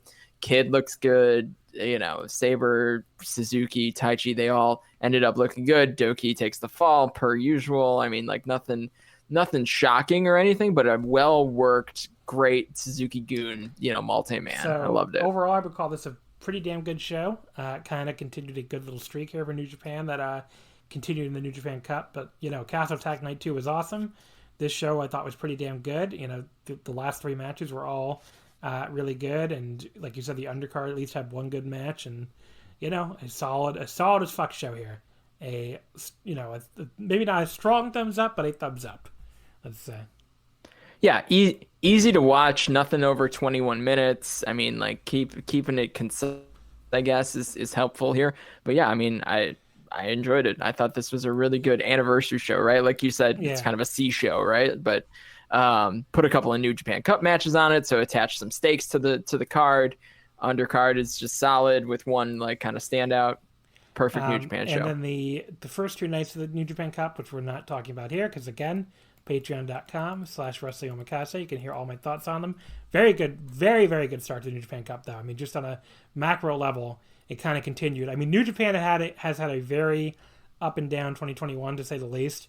But, I thought Castle Attack Night 2 was awesome. Anniversary shows, as we just went over, very good. And then the first 2 nights in New Japan Cup were awesome. I mean, Taichi and Goto was awesome. That was a 4 1/4 star match for me. Okada and Shingo was really awesome. A 4.5 star match for me. And I liked it even slightly better than their G1 match, which I think is kind of a hot take. I think most people prefer the G1 match, but I just, I found this one to be very slightly better. I gave it the same rating. But yeah, I mean, I really love that match. And, just a really strong start to the tournament. And now we'll get into night 3 here, which was like a quieter night, but definitely still a fun night of action here. Do you have any quick thoughts, I guess, on the first 2 nights in the New Japan Cup? I assume you probably liked it too, but yeah, I mean, I think it's solid. I think that, from a fan perspective, like a traditional classic fan, not like coverage perspective, like 2 tournament matches on each card, kind of nice. Like really, I don't love like spreading this all out and kind of getting involved in the content era, if you will, but it's also real easy for me to like keep up on the really important stuff and say like, okay, I'm going to watch the tournament matches and then like, I don't know, slide back in an hour in a little while or that evening or whatever and just catch the undercard and just have it on kind of in the corner as I'm working on stuff. So these have been really easy cards to watch. The work is good. And there haven't been any big surprises, which I guess is good at this stage. I was a little surprised by Goto beating Taichi. Yeah. Goto? Yeah. That was a little surprising to me. Yeah. So the show we're talking about here was the Sunday, March 7th show, which was from the Aimese Yamanase. So Yamanashi, not Yamanase. Yamanashi is a town like in the Mount Fuji area, which was really funny when Zack Sabre Jr. was like giving a promo on one of the nights before this and could not remember Mount Fuji. Like he was trying to think that he was like, yes. That big I can't do a British accent, but he's like that big famous mountain you guys have. I'm like, you mean Mount Fuji, buddy? Like I had to look up the town to make sure. I'm like, he can't possibly mean Mount Fuji, right? He means one of these other mountains. Like now he meant Mount Fuji, and I was like, okay, I don't know how the fuck you live in Japan and can't remember Mount Fuji, but sure. I mean, like, okay. if you don't understand how big of a role Mount Fuji has to Japanese people, it's like if you purchase any piece of Japanese like generic memorabilia or like tourism shit, there is like a 75% chance it has a picture of Mount Fuji on it. It is like the most famous mountain in the country by like several thousand miles. So the fact that he couldn't remember the name of this mountain was really, really funny to me. But yes, that's where this was in the Mount Fuji area. And the attendance here was 711 in what was definitely a smaller looking building, but the crowd was into everything. So the main event was Will Ospreay defeating Hiroyoshi Tenzan. Obviously not much of a shock. He beat him in 13:37 to advance in the New Japan Cup. I thought this was really good. I mean, this was like the thing that, Joe Lanza always says that Tenzan, somehow, even though he looks like he can barely walk a lot of nights, like really always manages to deliver in these singles matches when he has them a couple times a year, and he fucking delivered here. I thought he was great. I mean, just like they had like some fun crowd brawling. Tenzan like just was like he threw this awesome counter lariat like around the 10-minute mark that just destroyed Ospreay, which obviously Ospreay took a great like flip bump for it, which helped too. But yeah, then Tenzan delivered the TTD, the Tenzan Tombstone Driver. I love that like he's like such a worker. He paused before covering him, like selling his arm, because he's like, I can't kill my ancient finisher that I never win matches with anymore. So let me pause before I cover. That was so funny. But yeah, and then he got the Anaconda Vice locked in, hits the Anaconda Buster. Ospreay kicks out again. But Tenzan got to kick out the Oz Cutter, which was like, okay. But yeah, then he escapes the Stormbreaker, hits the Shin Mongolian Chop, very different. But then Ospreay escaped another TTD and like deadlifted Tenzan onto his shoulders for a Falcon Arrow. That was really cool and, impressive power from Ospreay, who doesn't, I don't think it was a power guy. And then he showed off like this new setup for the Hidden Blade. He like kind of picked Tenzan up into a standing position and like spun him like he was going to do a spinning neck breaker and then hit it. I don't know if I love that or not. I mean, it kind of looked like a little bit of a convoluted setup, to be honest, to hit an elbow to the back of the head. I don't know. What'd you think? Did you like that? I just wasn't sure Tenzan was the guy to try to deliver that to. I think it could have been better with someone who's a little more mobile. But yeah, I mean, I don't know. It didn't land. It didn't land as well as I think he wanted to. I don't mind the creativity. I don't mind trying it on a show like this in the first round of the New Japan Cup, but I just think, I don't know that Tenzan's the guy to try that. Then Ospreay hits the Stormbreaker for the pen. I thought this was great, and I went 3 3/4. I actually liked it slightly better than Kid and Sabre, which I did not expect to going in at all. But yeah, Tenzan always delivers in these singles matches. Yeah, so I think Tenzan looked, really good here for what he is at this point in his career. He showed up and had a pretty dang good match, and Ospreay truly teetering towards like exclusively working a heavyweight style. And this was really another indicator that he's like leaving behind his old style say he completely. Way less from an in-ring perspective now than he used to. Sure, yeah. I think that's completely fair too. I mean, like, I think feats of athleticism aside, I think this is a much more believable version of Will Ospreay as a wrestler, as a fighter. So, and when you put him in a guy like in the ring with a guy like Tenzan too, and they can pull together a really good match like that says something to me. So, I thought this was way better than I thought it was going to be. Obviously the finish was, the result was never in question. So that does kind of pull me out of a match usually. But they way over delivered for my expectations. So I ended up really, really liking the match. So the semi-main event was Zack Sabre Jr. defeating Gabriel Kidd in 17-21 with a triangle choke to also advance out of the first round of the New Japan Cup. So this match, obviously, it's a lot of mat wrestling. How much you enjoy that will probably depend on, how much you enjoyed the match. I like mat wrestling, so I, was into the first 10 minutes here, but like, it was like kind of all mat wrestling. So like, if you're one of these people that like cannot stand to watch anyone exchange a hold, you probably won't like this match that much. But if you do like mat wrestling, like I do, I think you'll enjoy it. They did about 10 minutes of that, like I said. They did start getting into some more high impact stuff after that.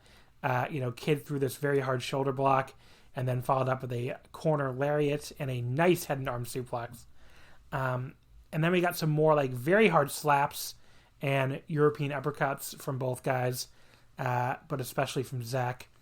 And there was also some like really cool suplex counters late in the match as they try to convince you that Peter Gabriel, as Zach kept calling him, would have a chance here.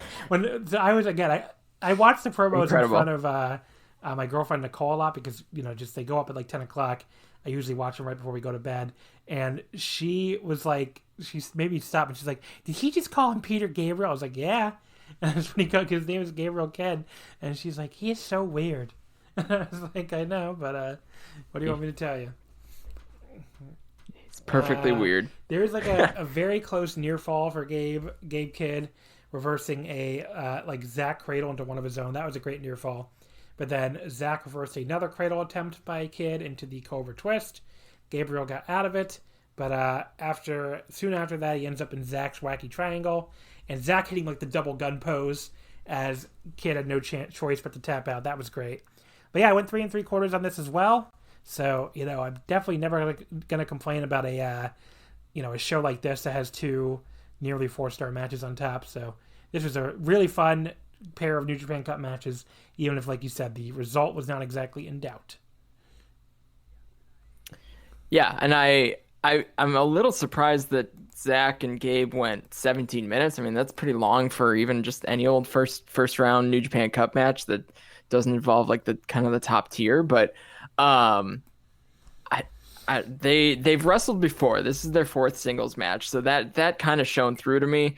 And I think Kidd looks really good. Like, Kidd's really on the cusp of having, whatever his next step is. I think him and Tsuji and Yuyumura, like, I think they're all kind of right there, and they're kind of in a holding pattern with COVID, not being able to go on excursion and all that. So, but Kidd's got a lot of experience before coming to the dojo, so I have to wonder if they're going to leverage that or do something different with him.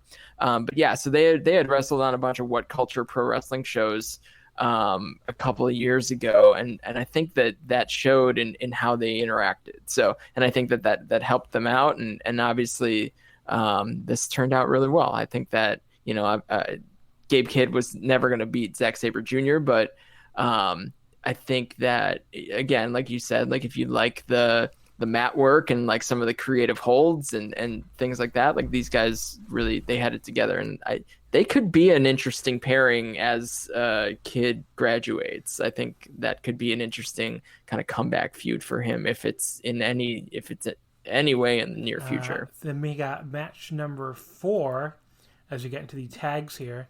So this was the team of Shingo, Sanada, Naito, and Bushi beating Okada, Ishii, Goto, and Sho. Shingo pitting Sho in 13:28 with the Last of the Dragon. This was pretty damn good. This was Shingo's hometown. A fan at ringside had a welcome home TKG sign if you missed it. It's his home prefecture, not his hometown. Like, I think they're like 15 minutes from his actual hometown. But yeah, this was, Shingo and Goto were like slugging it out at the start because they're going to be in a second round match on March 13th in Nagoya. They had a really fun, like, hard-hitting exchange toward the end of the match, too. Like, they were, like, trading lariats and stuff. Goto finally came on top of that with the Uchi Kuroshi just before the 10-minute call. And then Shingo and Sho, like, this was really the Shingo, the Shingo show, I guess. Just, like, very, very much all him here for the LIJ team. But, yeah, he and Sho had some really fun exchanges for old time's sake. And Shingo finished him off with a big pumping bomber, a sick Last of the Dragon, like dropped him right on his head. But yeah, I went 3 1/4, easily the highlight of the undercard. Quite a lot of fun. And Ishii and Sanada had a very long stare down afterward, with like Ishii like still staring at him all the way across the aisleway. They are going to meet tomorrow, I believe. Yes, tomorrow, March 9th, in Okayama, another first round match. Yeah. I mean, you kind of said everything I would say about this. It was very much the Shingo show, but I kind of like the stare down too because, just how those two interact. Ishii and Sonata, like you're not gonna get like impassioned promos from either of them, so just have them stare at each other. But yeah, this was well worked, good match.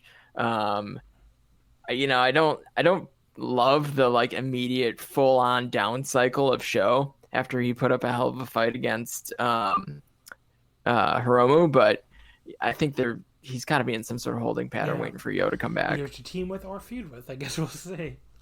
Right. Match number 3, we have Tanahashi, Hanare, Juice Robinson, and Taguchi beating Evil, White, Kenta, and Dick Togo. Tanahashi pinning Togo in 13-11 with the high fly flow. I thought this was very average. Kind of bored me, to be honest. Too much Taguchi versus Bullet Club. And I get why the face team, might let Taguchi do most of the work and give themselves a break, but it definitely wasn't thrilling stuff. And, Hanare coming in upped the excitement, but only a certain amount. And I don't know, just wasn't into this at all. I went like 2.5 stars, which is like average. Yeah, this was truly just a match on a card to me. So it's a little surprised Tanahashi, put away Togo with the high fly flow, but maybe he's getting back in the habit of using that. Match 2, the Great Okan and Jeff Cobb beating Kojima and Honma. Cobb pinned Honma in 12 minutes exactly with the Tour of the Islands. This is pretty good. A little better than you might expect, maybe. One of the coolest spots of the match, Okan, so Kojima was trying to do the Koji cutter to Okan, just a normal cutter. And Okan, like, countered it with his iron claw. Like, he slapped on the claw from behind him. And then after Kojima was briefly weakened, he hit the fucking, the old Jeff Jarrett stroke on him. Just like, really was not, really was not expecting that. Just a really cool little spot. But yeah, I thought this was quite a bit of fun for what it was. I went 3 stars on this. Fun little match. Yeah, both the Empire guys seem to be hitting a stride here too. So I think Cobb's looked really good since getting back to Japan, and Okan is ever growing. So yeah, totally a fun match. I think Honma looks kind of good lately too. He's more mobile or something. I mean, he looks better than he should, I think. So I mean, the Suzuki match was great. I'm sure you talked about that plenty, but yeah, I mean, and maybe he's got a little momentum here. I don't think it's going to go anywhere, but he's at least a serviceable wrestler, which is nice to see from opener, Honma. Yota Tsuji defeating Yuya Uemura in 6:56 with the Tokei. Okay. I guess that's his wacky lucha cradle. Yeah, this is, fun little young lion opener, 3 stars or so. Really not a ton to say about it, but it was what it was, Yeah. These guys are great, but they're building up Tsuji for his big first round match against Nagata. So that's tomorrow, I think, right? Yeah. That's on the so tomorrow, the March 9th card. in Okayama. That has the Nagata, Tsuji, and Ishii Sanada. Also another Chaos vs. LIJ 6-man this time, and more Bullet Club versus Hantai, and more old guys plus Gabriel Kidd against the Empire. But yeah, is Evil doing? Why is Evil? Oh no, Evil's in 2 different. There's 2 different matches. Never mind. Fale's back in action. Yippee! In the opener. Joy. And then the first round concludes on Wednesday in Kyoto in the Sandan Ike Park Gymnasium. I wonder, have they ever run a show there before? It doesn't sound like a familiar. I don't know. Venue.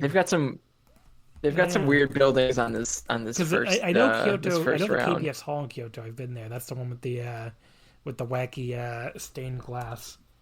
Okay, so they have quite a cage match. This is their first show in this venue ever. So there you go. You know what it is? It's not. So this is in Kyoto Prefecture. I don't think it's actually in. So it's not actually in Kyoto City. So it's in Fukuchiyama, which is like a city in northern Kyoto Prefecture. So yeah, that gets confusing sometimes if you don't know anything about Japanese geography. It's like I guess similar to New York. It's like there's Tokyo City, there's also Tokyo Prefecture, there's Osaka City, there's also Osaka Prefecture, and same thing for Kyoto. So It's a little bit outside of Kyoto City proper. It has a very nice castle park, apparently. So, but I can't say I've never been there. So nice. But yeah, it's so it's a city like basically like the I guess the suburbs of Kyoto. But yeah, that's that show. So their debut in the building, and it's a 3-match show here with the New Japan Cup matches.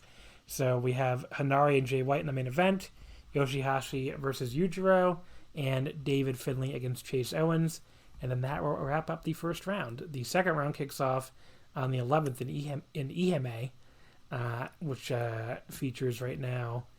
Oh god, they don't have it on the site yet, so I gotta go to my thing.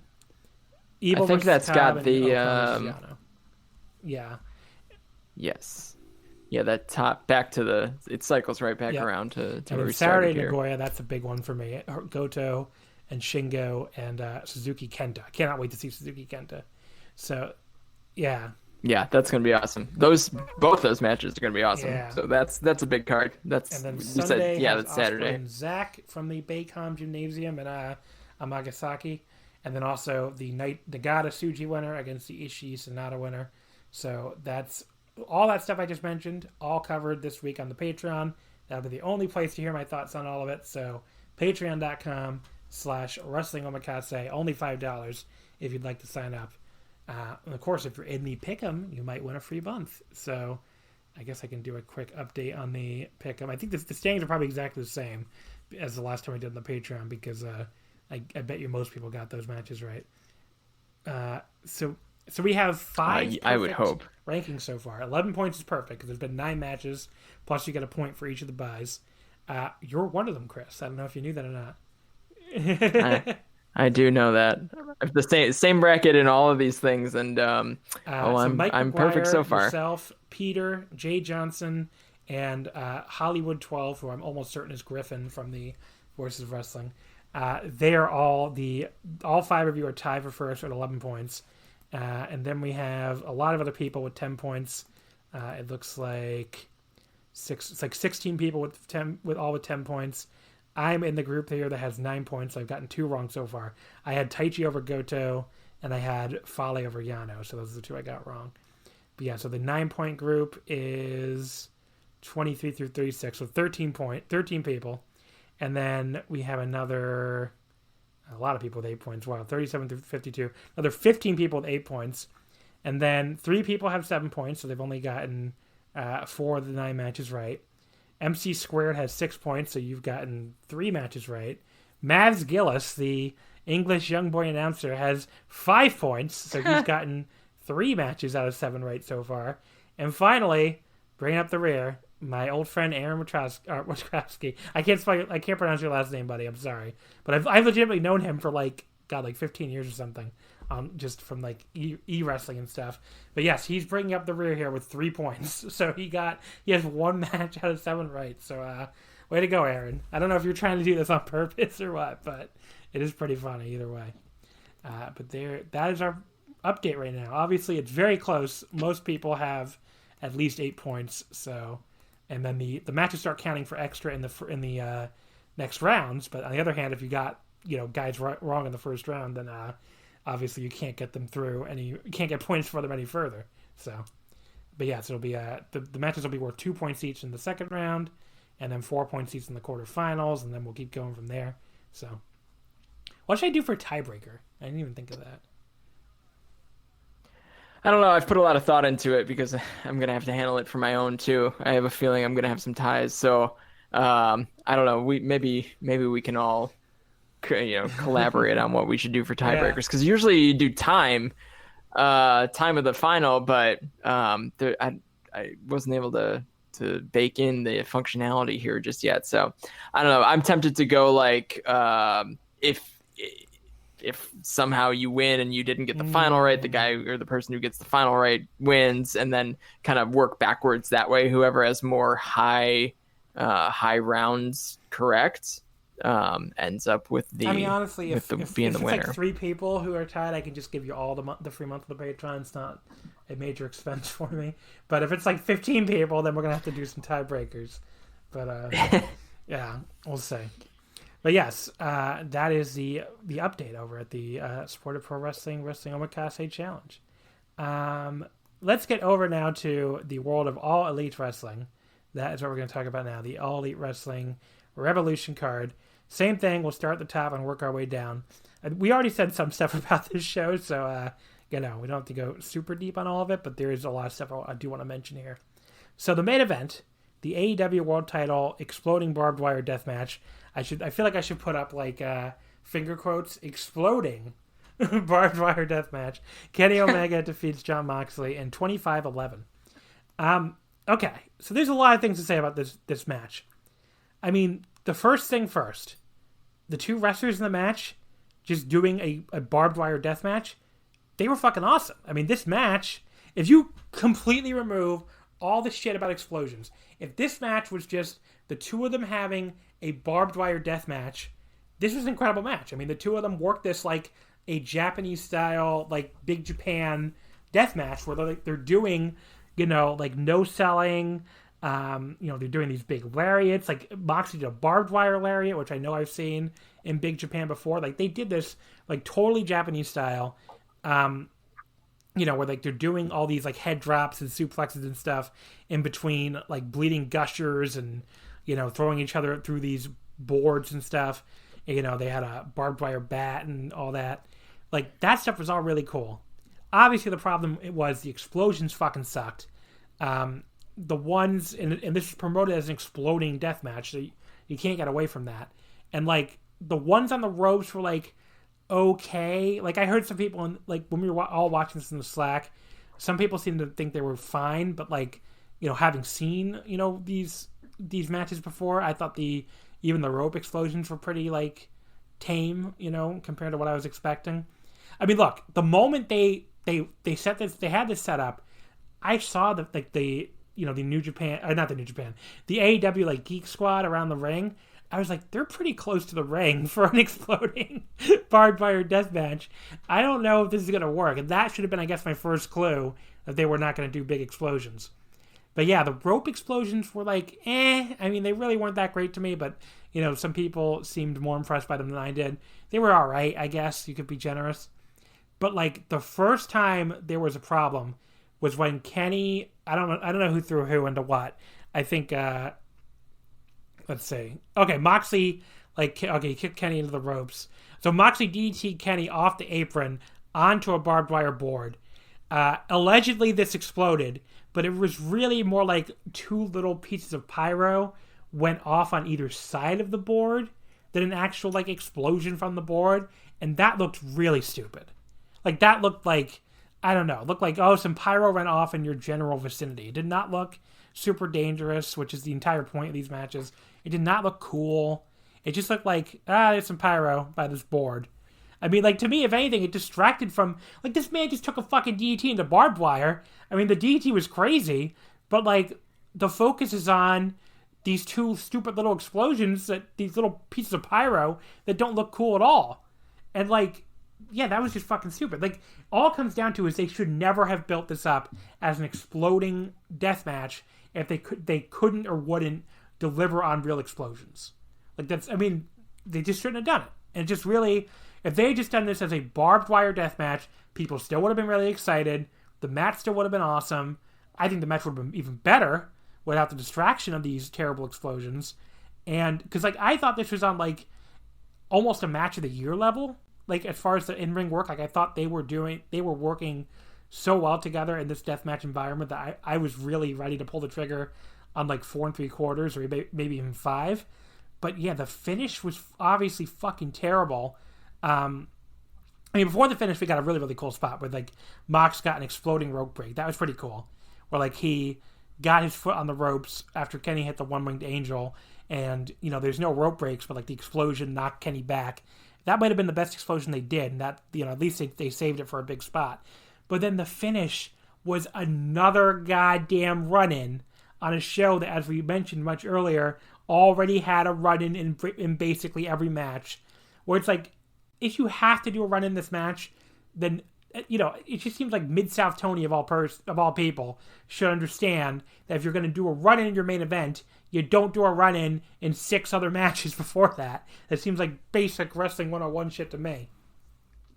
But yeah, they do this this run-in, and excuse me, it leads directly to this ridiculously flat finish.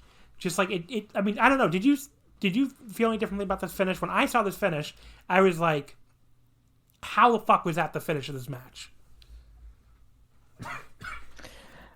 I hated the finish. Yeah. I mean, I don't know. I agree with you about the work in this match. And I think that, knowing what I know about these two wrestlers, like, I'm sure that first explosion happened on the ropes and they were like, oh man, we're going to have to work really hard. At least Moxley, right? Like, knowing, listening to every interview he does, like, he's a guy I like hearing speak about pro wrestling, because I think his ideals align with mine in certain ways. And, historically what, he's watched, I've enjoyed and things of the sort. So, when he saw that the first, I don't know, I hate to flippantly call it a black cat, but I mean, that's basically what it was, right? Like, it's just a little pop. And when they finally went in the ropes, like, that didn't really land. It wasn't really impressive. It was super far away from them too. I mean, there was no smoke and mirrors, right? This whole match was supposed to, and any exploding barbed wire death match, you think it's probably going to be filled with smoke and mirrors, especially in year 2021 in the United States of America. Like, you need smoke and mirrors, and I think they forgot both, right? So, like, I mean, I wanted this to be memorable in a whole different way than it ended up being. And then, yeah, like, you've got an exploding barbed wire death match, and you're gonna end it with a run-in. So, I mean, come on, like, with Gallows and Anderson running in too. I mean, like, I'm sorry, but they're still kind of geeks, right? I mean, I get that they're trying to build them up, and Impact's trying to build them up and all that, but, like, they're still just making dick jokes on podcasts and, trying to sling Blue Chew when that was the finish. Like, I figured, all right, they're gonna run in, Mox's gonna fight him off, and that'll be. But, like, for that to lead to the finish, I was like, right. Oh my god. I mean, why couldn't they just get to the finish where he does the one-winged angel on the setup chair, which is brutal? Like, we should be talking about that. Like, that's a hell of a bump to take, right? So, I don't know. I mean, I get it. Keep Moxley strong, blah, blah, blah, blah, because he'll come back and all that. But this could not have been his write-off at this point, right? Like, there's no way they're going to live with this being the last we see of Jon Moxley for a couple of months. So, I think that was the intention I still went here. 4 1/4 on the match, and not even speaking of anything with the post-match. I still went 4 1/4 on the match. I still thought it was an awesome match, and I definitely recommend watching it.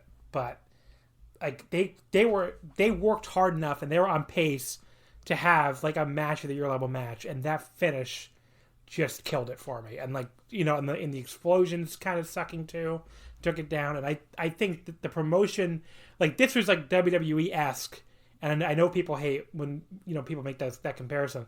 But this was WWE-esque of the performers going out there and putting on a match of the year caliber performance, and you dragging them down with your booking, whether it's making this exploding when you couldn't actually deliver explosions, or whether it's having Gallows and Anderson be in this groan-inducing run-in to end the match. I mean, your booking, Tony Khan, I don't think he listens to this podcast, I doubt it, but your booking, Tony Khan, dragged this fucking match down when it should have been a match of the year and was on pace to be a match of the year, and instead, you have to settle for a 4 1/4 because, just really just like, why would you do this to them? Like, it just felt like you're handcuffing your performers again in a very WWE-esque way. It just doesn't make any sense. It's not the kind of thing, I don't expect this kind of thing out of AEW, and just, maybe I should, I don't know, but, like, it just really was a very bizarre, very, very bad series of decisions here.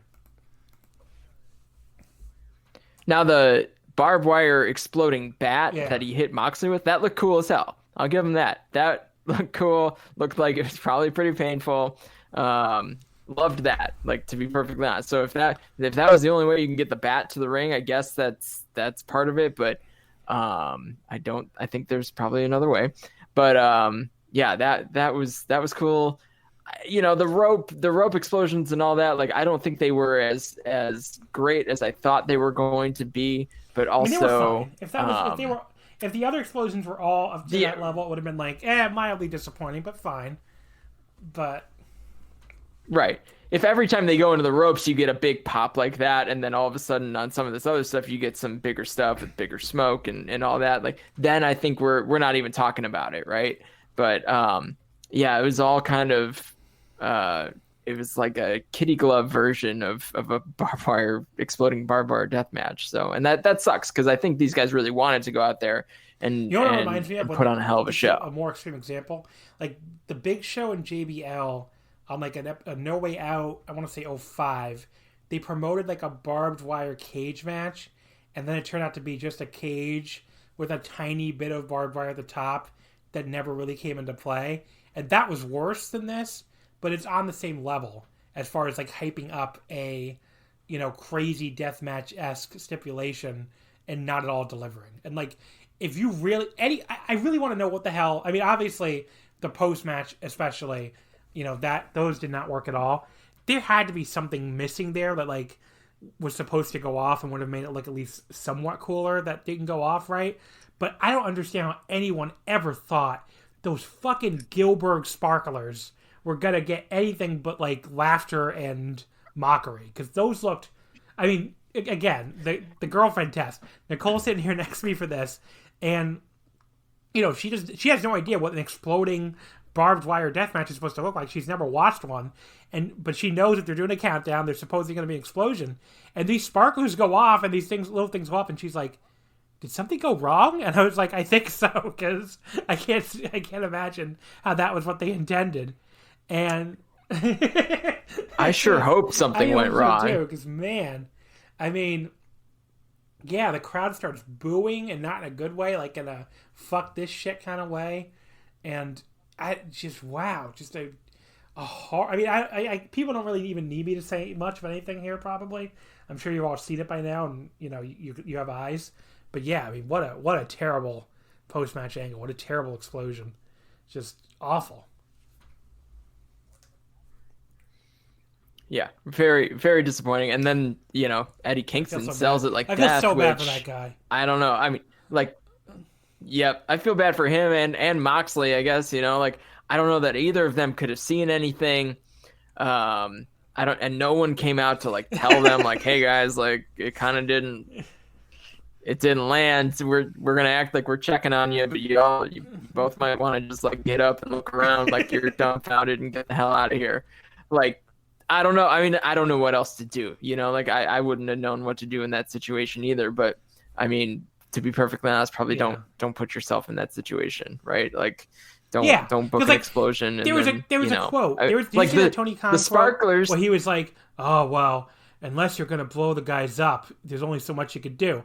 Motherfucker, is there some law on the books that says you had to book an exploding barbed wire death match in early March 2021? I don't think there is. So you know what you could have done if you didn't want to actually blow the guys up? Don't book an exploding barbed wire death match. Or get out of there before the 30-minute timer. People want to complain about that. Like, too. I mean, that's the other thing here, right? Why was nobody around to stop the timer before? Like, this thing, no matter what, 30 minutes, like, this stuff was going to detonate? Like, come on. They've done that in the Onita match. Get out of here. Like, too, so just... I guess that's why, because the whole thing was an Onita match tribute. But it's like, yes, in 2021, yeah. Like, that was 1995 or whatever the fuck. This is 2021. You're telling me we have not mastered the technology of remote explosions to the point where someone can say, hey, the match is over. Let me hit this big red button and turn. Like, did Acme provide these explosives? I don't understand. But anyway, that was the main event, folks. It's really a shame because I'm pretty aligned with how you felt about the rest of the match. The match was good. It was about to deliver. It honestly was about to save the show. and it just got real messy at the end there, and now it's a meme, and that's not what anyone wanted. I don't think that's even what like haters wanted. Something like this, in the world of pro wrestling, you want it to deliver no matter who's doing it. So it's a shame it turned out the way it did. Has to be a rare occasion for me where a big Kenny Omega main event, I'm higher than the consensus, because I said 4.25, Grapple's at 3.94, cage matches at 7.77, which, and their 1 to 10 scale would imply like, 3 3/4. But yeah, I don't know, very, very, very interesting, and very, I don't know. People did not love that main event as much as I expect them to watching it, but at the same time, it just was when you see that finish, you totally get it. And they just, I don't know. They need to call an audible and just not done more interference on this fucking show, because it clearly did not need it. The semi-main event, the street fight. I don't know how you felt about this one. This could be our one area of disagreement. I thought this was awesome. Darby Allin and Sting beating Brian Cage and Ricky Starks in 13:52. I'm not automatically against cinematic matches. I've seen plenty of DDT street fights over the years I really liked. So, I'm not like as hard against it as I feel like some other people on this network are, for sure. And, this one was like, where they get fucking stupid to me is when, like, it's like supernatural powers played seriously, right? Not played for comedy like in DDT or something. And they did not do any of that. I mean, Sting did not have any superpowers. They just kind of had a street fight that was shot cinematically. There was even a ring in this weird warehouse. So, I mean, the only big complaint I have is, they should not have done background music and live announcers. That just like, it gave this a weird like Mystery Science Theater 3000 feel. Like these guys like talking over these clips, especially like during the entrances, which were like even more cinematic. It looks like they're talking over a collection of random movie clips, and it does really feel like you're watching an MST 3K wrestling match. But other than that, I thought this was really good. I mean, everybody worked hard. All the stuff looked good. You have more run-ins here, but if I had less of a problem with the run-ins in this match than anything else, it's like, yeah, of course Hook and Hobbs would show up here. The problem was that this was the fifth match of the night, or sixth match, I guess, that had run-ins on the show. But yeah, I mean, like, there were some crazy spots, like Darby doing this crazy dive off a balcony through a crash pad. So I thought this was great. I went 4 stars on this. Pretty awesome for what it was. Shot really well. Surprisingly close to an actual wrestling match, to the point where I even felt like I could star rate it. And this is one where like cage match and grapple are really like as far apart as I've ever seen them. Cage match says 8.29, so like over 4 stars, and grapple has it only at 3.53. So that was a little interesting to me. But I side more here with cage match than grapple. I thought this was pretty awesome. I kind of wish they had played it a little more straight and stuck closer to the ring. I don't mind the setting. I think that's kind of cool, right? Like that's kind of the whole point. But that's I'm always gonna teeter. Like I hated the Stadium Stampede. Really like it either. Right, like and that was way away from. This was way closer to what I would prefer as, I guess, a cinematic match to be, because you could say like it actually started when it started and ended when it ended, and it didn't, like, it wasn't so obviously like wink wink nudge nudge, we did this in a bunch of different takes, I liked the aesthetic, I liked the setting, I liked, especially based on the whole feud and Sting and the whole vibe with Darby and Team Taz and all that. So, I liked this as a blow off for sure. I think the stunts were big and good. I think Sting looked pretty good, especially when they were just like in the ring. Sting looked pretty good. I like that he won with the that was cool.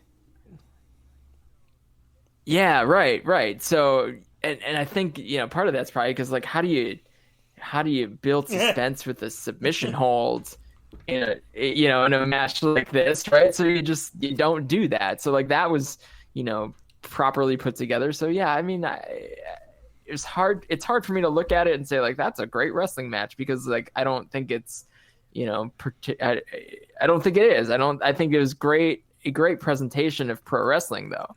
And I think that those two things can match be number 6. different. This is like where the show hit like a really rough stretch. These, I guess, like 3 matches. So this was the AEW TNT title, number 1 contendership, face of the Revolution ladder match. Scorpio Sky got pulled down the giant Sonic the Hedgehog brass ring, which was funny. He beat Cody Rhodes, Ethan Page, who was the mystery man, which I know had a lot of people groaning, Lance Archer, Max Caster, and Penta El Zero Miedo. Penta, I can't speak Spanish, I'm sorry. Pentagon Zero. Or Pentagon Jr., whatever the fuck his name was. This was, pretty terrible. This caused like a big stir in the Voice of Wrestling Slack where like, there were a bunch of us burying it, and there were a bunch of us, there's a bunch of us, a bunch of other people who like were mad that people were burying it so much. But I thought this fucking sucked. I mean, even for a like multi-man ladder match, which I don't really like to begin with, it's it's not a style of match that's over with me. I just they just don't land with me that often. Like this, like there was so much like dull periods in this match. I mean, this went 23 minutes when everything on this show felt way too long. Like just everything on this show, just felt like at least a few minutes longer than it had to be. And, people obviously complain about like New Japan match length, but like, I'm used to now these like 2 to 2.5 hour New Japan shows, and even other Puro companies do that now. And like this show was like 3.5 hours, and it like felt like every minute of it to me, just like, was like, what is this show going to be over? But yeah, I mean like this match in particular just felt like way too long, really dull. They were like a bunch of like awkward spots. We had a very early run-in because we hadn't had enough run-ins on this show yet. Jack Evans came out with a boob box, and then a Dark Order guy, made a save here. And then, Paige, hit like a cutter on Archer on the ladder, but like in a weirdly like weak way. And then he like started closing the ladder on Archer repeatedly, but in a way that looked like goofy and bad instead of cool. It just looked like he was doing it very lightly in a very fake way. And then Archer like had to stay on his hands and knees for what felt like hours so Paige could powerbomb Scorpio. Yeah. Like, I mean, like a decade. Like he's just like laying there, and he's like scooting the ladder around to make it line up just right, and then he's just like, oh, that was terrible that it got in the camera shot too. It's like he's not just laying there; he's on his hands and knees, physically holding himself up in this position for what felt like days, so Paige could powerbomb Scorpio on the ladder and him. It's like, buddy, if you could hold yourself up, you can get the fuck out of there. Like, what am I watching here? This looks so stupid. This just settled into being very boring. There was like one cool spot that was like a destroyer on a ladder. That was cool.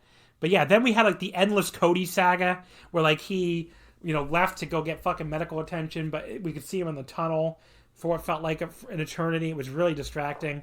And it was like, I know he had a legitimate arm injury, but like this was clearly like an angle because he came back with like the one arm clearly still fucked and was like whipping people with his belt, and he got booed.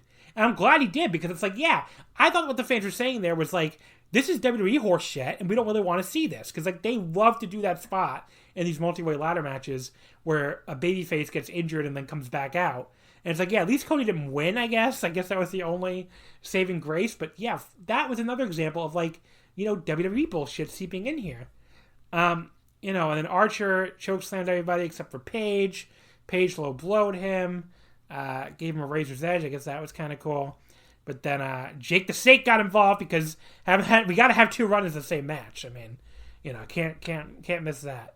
But yeah, Cody allegedly gave Pentagon a Cody cutter, but it looked like they both just kind of fell down. It looked pretty terrible. And then Scorpio came back, gave Cody an arm breaker on top of the ladder, shoved him off because his arm was hurt, and grabbed the giant Sonic ring to win it. And thank God it was over, is what I was thinking when it finally ended.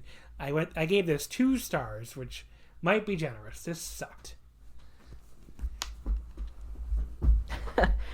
I multi-person ladder matches usually land with me. So I was actually kind of excited about this, but on paper, as I'm looking at the card before the show started, I was like, this is a weird mix of people, right? Like that's a weird mix of wrestlers. Like, I don't know, I guess I could see like Scorpio Sky, Cody, Penta, right? All in the ladder match. Maybe you throw Lance Archer in there as the base, but like, what are we doing with Max Caster and like the worst kept secret? Okay, I want to ask this question before I forget. So if you were going to debut Ethan Page, I can think of many scenarios where you should do that. The number one should probably be in a talking segment on your program Dynamite. If you were going to think of the best ways to debut Ethan Page, Mystery Man in a multi-way ladder match may be like the absolute bottom. Like, he does not do anything physically impressive. He doesn't do big moves. He doesn't do crazy high spots. Why are you debuting this guy in a fucking multi-man ladder match? Like, what the fuck? Anyway. Because that's what they do, right? Like, so we're reaching the point where we can recognize the AEW formulas. And they're going to need to pivot from that. Because they always have a mystery team or a mystery in the battle royale or whatever. They didn't for this tag one, which thank goodness. But they always have a mystery for their multi-person match at pay-per-views, which is annoying, honestly. Like, just book the damn card. Like, announce the people, right? Like, so, I mean, but what are we doing with Ethan Page? I got, like I said, like Lance Archer, I feel like he was in the last ladder match and it went well. So like, I don't know, I guess that's fine. But like Max Caster, like, what are we doing? Why is he in this match? Like, I mean, I know, outside of kayfabe, right? Like his tag team partner is hurt and he's got a good personality and he's got this rap gimmick thing. Awesome. Like that's all great. I don't think that means he should be in this match, right? Like, you're trying to put together a big, huge multi-person ladder match with guys that can like take a big bump and work well together and trust each other and all that. And like, he's real young for that. And I think that, and then you got Ethan Page, who's like literally hasn't wrestled any of these guys in years because he hasn't been in the same company with them. So very strange mix. And like Penta's Penta in a ladder match, usually great, but usually it's with him playing off of Ray Phoenix too. So I don't know, very strange. Scorpio Sky, the coldest guy in the room, right? Just coming in out of nowhere and winning this thing, which I guess heats him up. Yeah, but, I didn't see the last 2 weeks of TV, so I was like, did I miss something? And apparently the answer is no. No. Nope. And Scorpio Sky is great. Like, don't get me wrong at all. Like, he's a fantastic wrestler. One of my favorite wrestlers on the AEW roster. But like, this is kind of out of nowhere. Any of these guys winning would have been out of nowhere, though.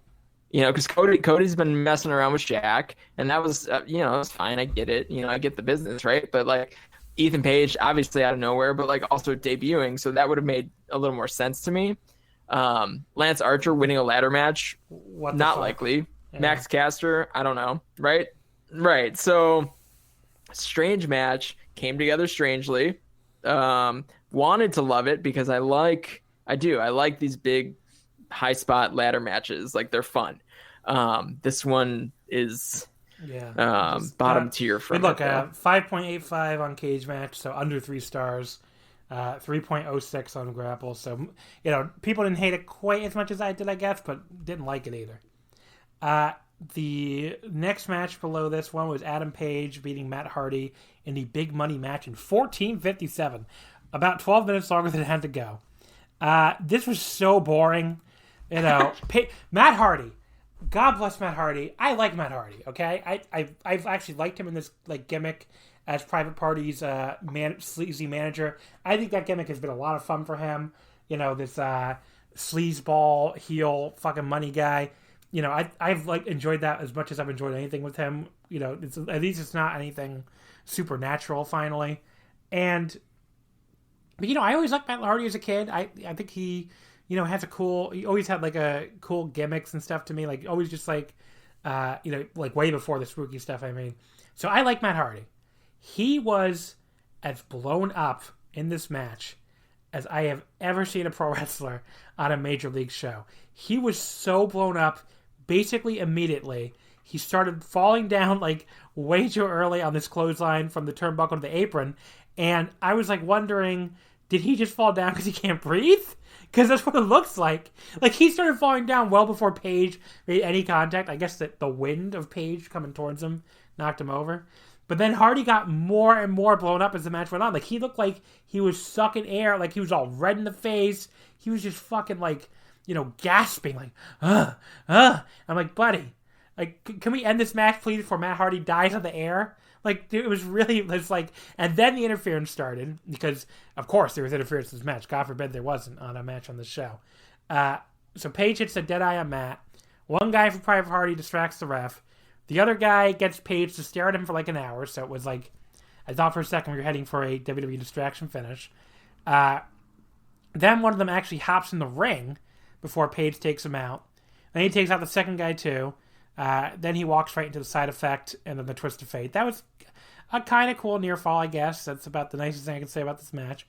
And then Dark Order ran out to chase Private Party away, because you got to get them on the show too, of course. Although they were in the Battle Royal already, so I don't even... Just got to have people in every segment, I guess. And then Paige hits the buckshot lariat for the pin. I gave this 2 stars as well. Like, Paige tried his best, and I thought he worked hard, but I just can't get into a match where one guy looks like he's about to pass out from a lack of oxygen. It went way too long, and the distraction interference spots were, like, dumb as shit. Even particularly dumb looking. Like, that thing where Paige is, like, walking towards... The guy like, I'm just like, okay. I could imagine him making that sound. Yeah, I like both these guys. I also have liked this Matt Hardy gimmick. What I don't really understand is going way back. Why is Matt Hardy the one? If via this Matt Hardy gimmick, why is Matt Hardy the one with the match on the pay-per-view? Right, like. This whole thing's supposed to be to build up some of the people he ends up working with, Private Party most particularly right now. So at least that's my impression. But I don't think this is built to get him over. And here we are with him in the pay-per-view match, for 15 minutes. So it was. I wanted this match also to be better than it was because I really like Adam Page and I think he can carry a match, but I just don't think it landed. I don't think these guys have worked with each other enough to have timing down and all that. So again, disappointed. They all liked more than me, but not that much more. 6.35 on Cage Match and a 2.85 on Grapple. I think it's the second. It's the second lowest on Grapple because the lowest was the previous match, which was Kip Sabian and Miro defeating Chuck Taylor and Orange Cassidy in 7:51. People really hated this match. Of all the matches on the show, I didn't really hate this one at all, actually, after I said the last 2 were really terrible. They basically did like this Miro and Kip Sabian. They attacked Chucky and Orange backstage during their interview. And like Miro sent Taylor headfirst into the glass. That was a crazy bump, and Chuck was like bleeding from the arm too, and like along with his head when Miro threw him in the ring. And Orange Cassidy got taken out backstage too. I will say JR got a great line in here. It was a rough night for him overall with all it sounded like he was about to cough up a hairball all night. But he got a great line in here where he said, quote, "Why would you want to get married on a wrestling program anyway?" Wondering why Kip and them were so upset. It's like, yeah, why would you? It's a great question that I've been wondering for many decades now.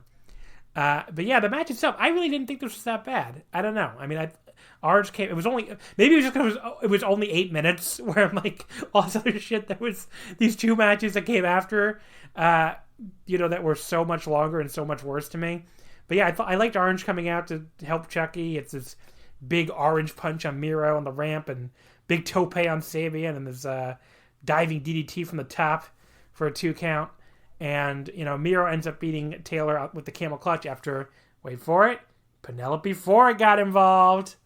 And I'm sure people were just as outraged as they would be if she was a small ball Japanese man instead of a hot young woman. But with a wire, yeah, or with a wire. What the hell does Gator use? Knucks, I guess. Yeah, if If she was, Nux. Gato's with the if Nux, she was a small and Jono's ball got Japanese the man with a stick. weapon of some kind, people would have been outraged. But yeah, that's true. Anyway, A Ninja Turtles weapon. but yeah, this match was fine. I thought. I don't know. Like I thought, Miro worked more of it than Cap. I usually hate Cap, and I thought the orange stuff was fun. I slapped a little 3 stars on it. I had a good time. I think I wanted Miro to just beat the hell out of Chuck and call it a day, but then it turned into an actual match instead of just a straight squash. So, but I mean, overall, I think this was fine. I don't know that it needed to be here though. I mean, I guess that's kind of like on a macro sense, like, did we need this on the pay-per-view? Was this a pay-per-view level program? I don't know. And he put Chuck through a window and then dragged him to the ring and then couldn't just put him away. I don't know. That seems strange to me, but everyone, they got their time, they got their stuff in, and didn't Miro knock Penelope off the ring apron? Yeah, so that's going to be a thing. That's going to turn into, which was fun. Hopefully this is right.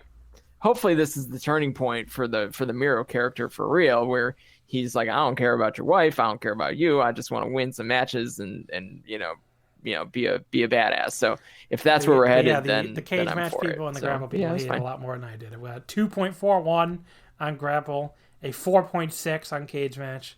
So they were not fans, but I thought this was fine. I don't know. Match number 3 was the AEW Women's World Title. Hikaru Shida defeated Ryo Mizunami in 15:06. So I listened to the Voice of Wrestling Patreon instant reaction today, actually, while I was going out to get my second dose of Pfizer vaccine. And I don't know what match they were watching, but it wasn't the same one I was watching, because I thought this match was awesome. And it seems like most of the world agrees with me, as I'll get to in a second. So, I thought this was really quite good. They were like just dropping each other on their heads with these bombs, and they were hitting each other in the face as hard as they possibly could, and both like no-selling and all that kind of good stuff. And then Rio hit this like really cool Uranage, followed by this huge spear. She had up top and hit the guillotine leg drop, but Shida kicked out too. Thought that was a good near fall because you just see Nyla Rose lose in the final to the same move, and they were just doing these crazy neck bumps. The straight jacket suplex from Shida, Mizunami took right down on her neck, and then very weird that Shida did like an eye poke to set up an inside cradle. I thought they're teasing a heel turn for her. I don't know. But yeah, I don't know. I mean, this was really good. The only thing I think took it down a little bit for me is I thought it lost a little bit of steam by the end, where like they did go a little bit too long or something. They just kind of felt like they ran out of ideas a little early. But, if you shave like 2 or 3 minutes off of it, I would have gone like 4+. But I still went 3 3/4. I thought this was a really good match. You would know better than I would. I feel like when I was watching the World Title Eliminator stuff from Japan, the ring was smaller. Is that typical? That's a good question. I think that's just because it was a dojo. Okay. I felt like this match was really good, but they were constantly either working in the middle or like running way too far, taking way too many steps, right? Because they're generally smaller, right? And just their style is to take smaller steps, right? Instead of these big, leaps on a Irish whip or something like that. So that was my only like takeaway of what made this match a little bit awkward, is that they had to like work their way over to the ropes, or like they really lived in the middle of the ring. And my only guess was that they're typically, when these guys are working together, or even just in general, they're best in a smaller space. I think the rings are smaller in Japan than they are in America in general, aren't they?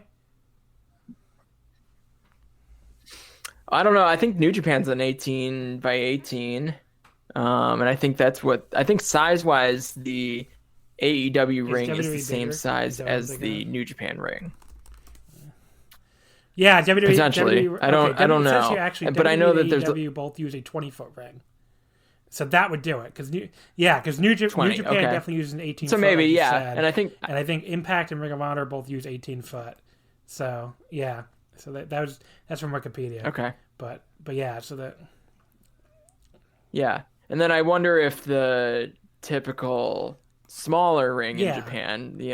Not even just the Joshi rings, but Yeah, some of they're those probably- rings look really they're small, or probably either even smaller probably rings. Yeah, like 16 then, Tsukiba, 16 or I 14. think has to be smaller for the size of that building. Probably like 14 or 16. Right.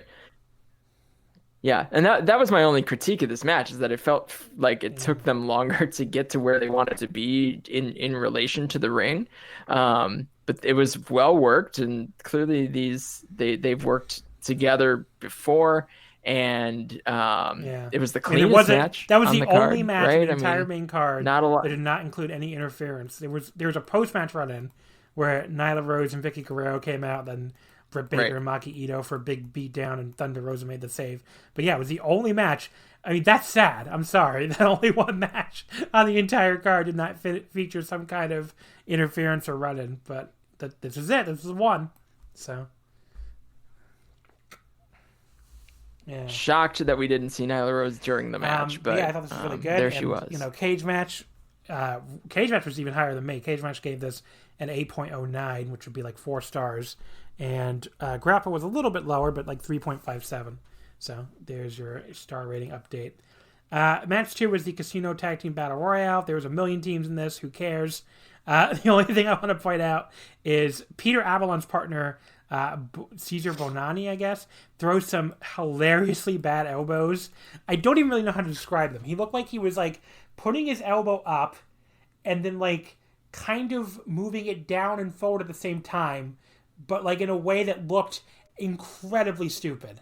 Like, these were the worst elbows I have ever seen. I have seen, like, first day out of wrestling school, like, people on a fucking indie card throw better elbows than this. These were, like, embarrassing.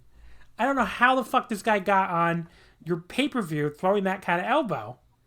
But anyway, I just point that out because it looks so horrible. The other thing that made no sense in this match, so QT Marshall, he's teaming here with Dustin Rhodes, of course, the Natural Nightmares, I think. And they eliminated the Gun Club from behind. Apparently, as soon as he did this, we found out that the Gun Club are also in the Nightmare family. Now, you watch the show every week. Did you have any idea the Gun Club was the Nightmare family? Okay, I had no clue. I was like, they are. Yes, I was like, knew that. Who the fuck is the Nightmare family? Really? I vaguely knew that existed, but I had no idea the Gun Club were in it. And then Dustin got mad at him, and QT like eliminates himself, walks off, spits his gum at him. That's gross during a pandemic, first of all. But second of all, I gotta side with QT on this. Who gives a fuck that the Gun Club are in the Nightmare family? It's every team for yourselves, and you're trying to win a shot at the tag team titles. And you're mad at this guy for eliminating Billy Gunn and his kid because they're in the fucking Nightmare family? Who cares? Oh. I actually think it was okay. Billy Gunn's kids, right? Oh, you're right. It was Austin and Colton. So you're mad at this guy? That's even worse. You're mad at this guy for eliminating Billy Gunn's children because they're in the fucking Nightmare family with you? Who gives a shit, Dustin? It's every team for themselves. So this might seem like a weird thing to get mad about, and I'm sure it is. But I just like, that spot made no sense to me. I'm like, why are you acting like this, Dustin Rhodes? You're the heel here to me, not QT Marshall. But anyway, it was like, what the hell? But after that, there was okay. We had another run-in, because of course we did. God forbid we had a battle royal without run-in here. Marco Stunt ran in for the jungle fucking team, the God, what the hell are their names again? The Jurassic Express.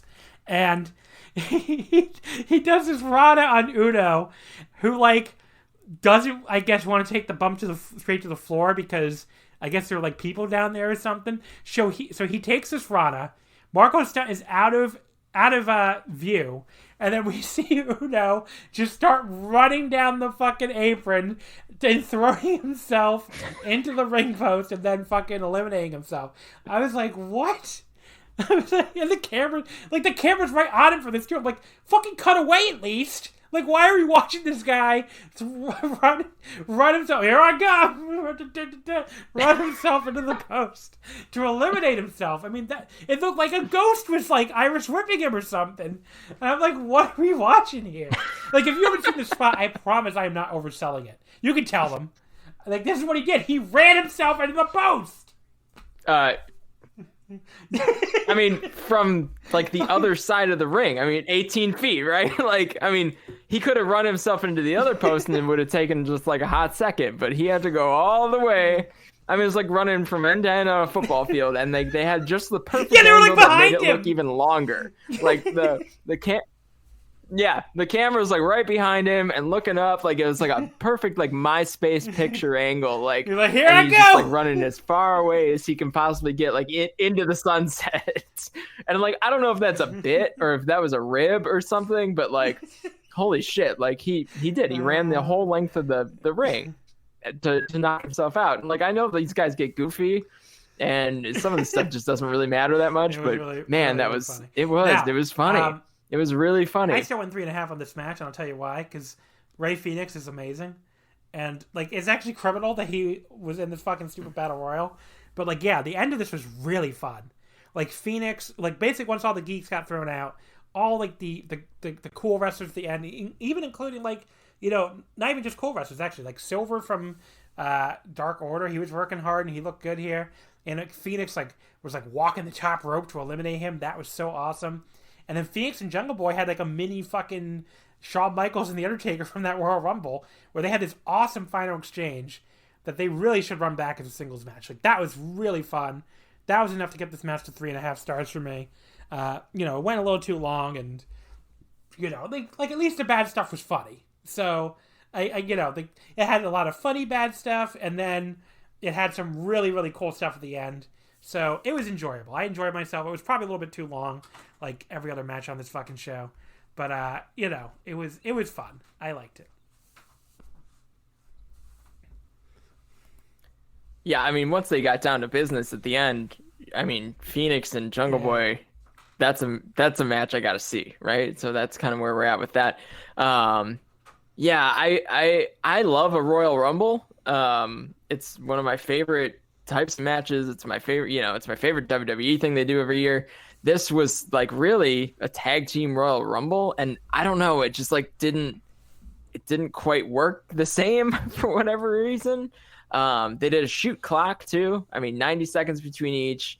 And like they had the clock like visible to the camera the whole time, which like I respect. I get that. I love it. I like the times, right? But I don't know. I think there's a reason they don't always do a clock on all those things, right? So because you want to be able to like play with the emotion of what's going on, and if you need to pump someone in quicker and get it going, then you do that. So, but I respect the effort. I love that. But yeah, that last sequence, I kind of wanted Jungle Boy to win because he had kind of just built himself up as he went through the match. But ultimately that's not how it panned out. But yeah, that would be. They're building Jungle Boy, real slow burn with that. He's they put him in big spots and he doesn't quite ever get over the hump. And I gotta wonder when the payoff finally comes. And it's probably as a tag run at some point with Luchasaurus. But this was a good highlight for him. But I think the right team won because the Bucks and Pac and Phoenix will be that'll be a hell of a match. This was fun. And I was a little bit higher on it than both the sites again. Cage Match said 6.31 and Grapple said 3.22. So don't be saying I'm biased against AEW. I'm higher than them than the consensus on a lot of these matches. Not you personally, Chris, but of the listeners and specifically a few people from the Voice of Wrestling Slack. The opener, the AEW World Tag Team titles.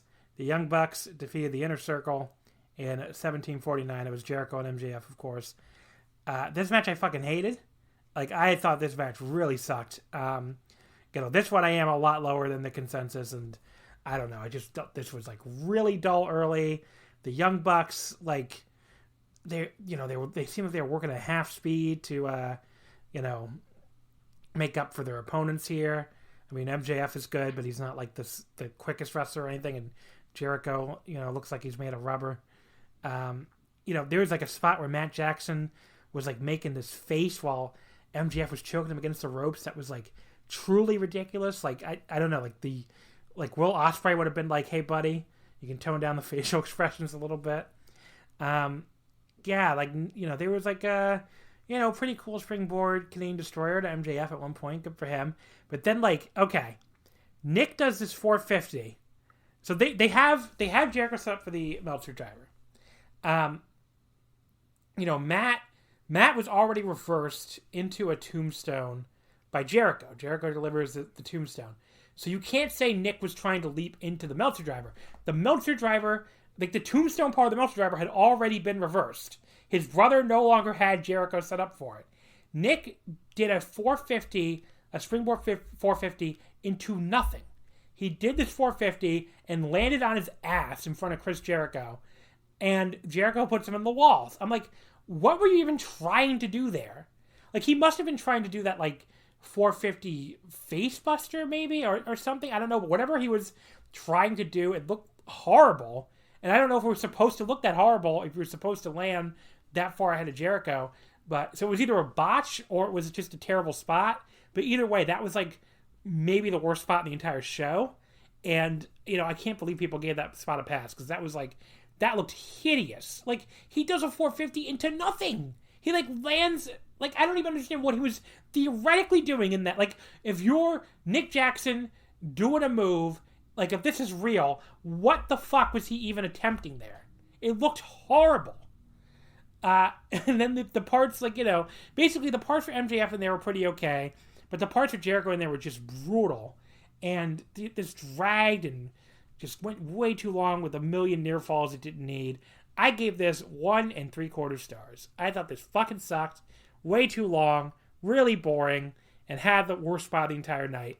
And this had interference too, by the way. Wardlow got involved. So the first of 7 matches on this show that would feature some kind of outside interference. So.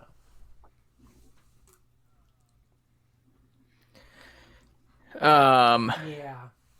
I'm just kind of done with Jericho. That was kind of that's really my takeaway from this match in general. I don't know. I just need him. I like Chris Jericho. I always have, literally since the day I started watching wrestling, and when he was in, ECW and then in WCW, and then, I mean, he's been a staple in my wrestling enjoyment.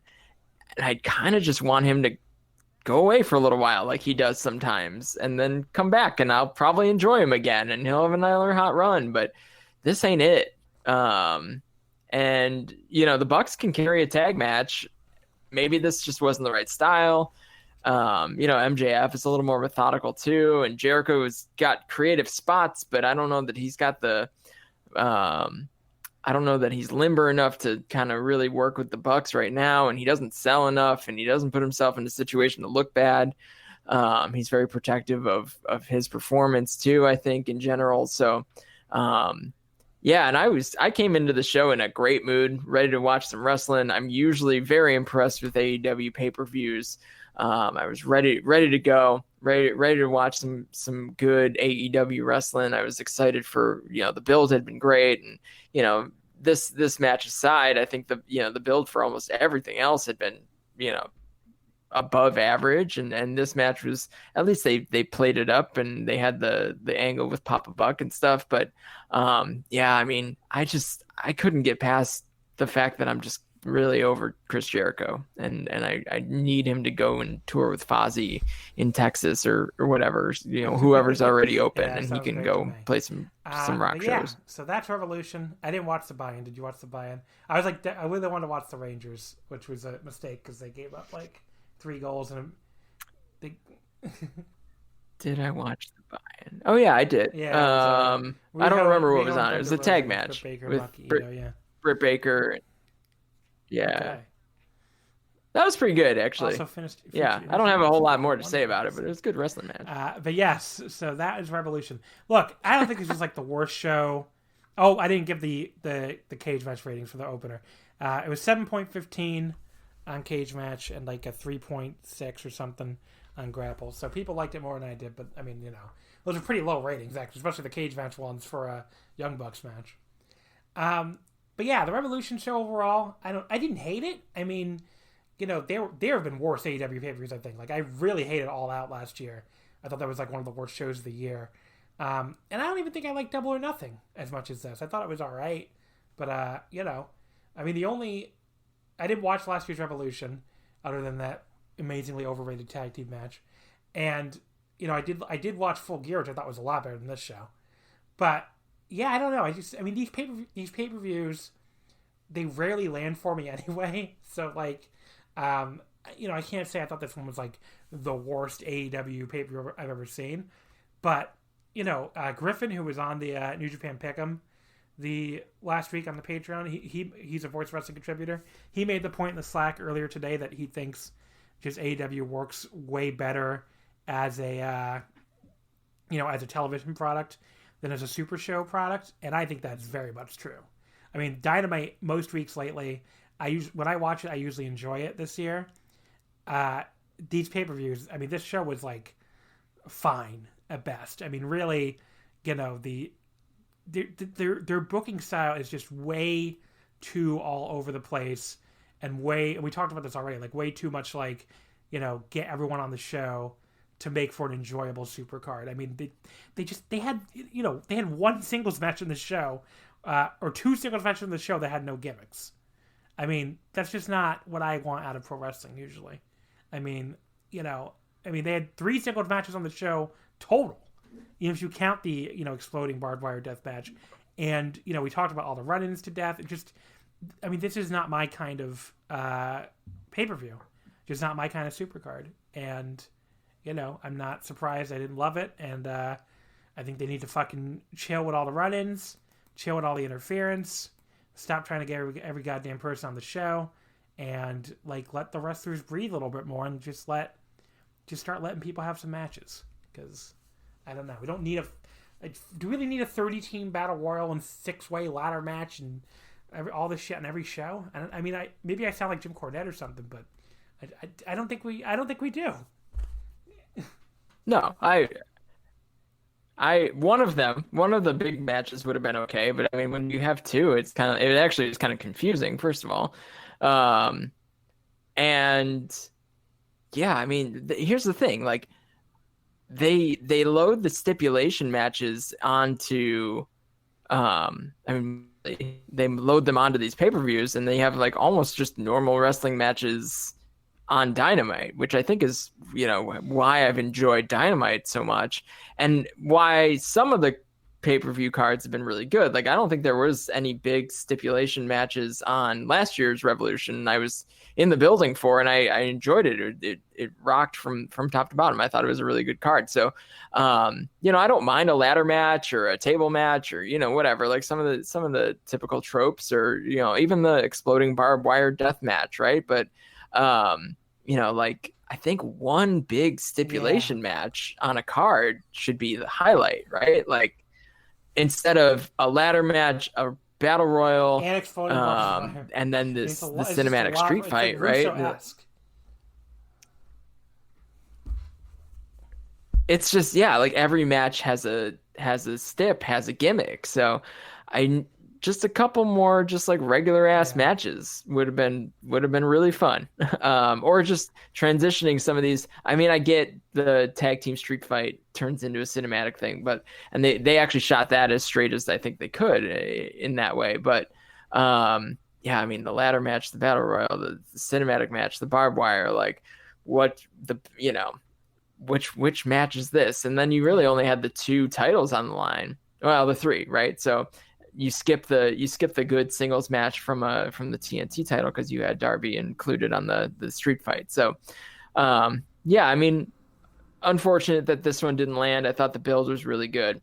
And I am super curious to see where they go with that main event angle. But what I will say about AEW pay-per-views is they do typically blow off the feud.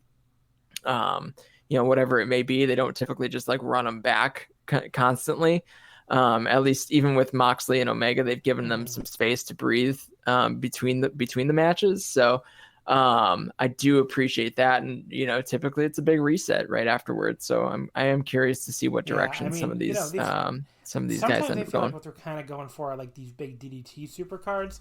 But what they got to learn from if you look at like a big DDT supercard, they usually have like at least 2 or 3 like big singles matches, right?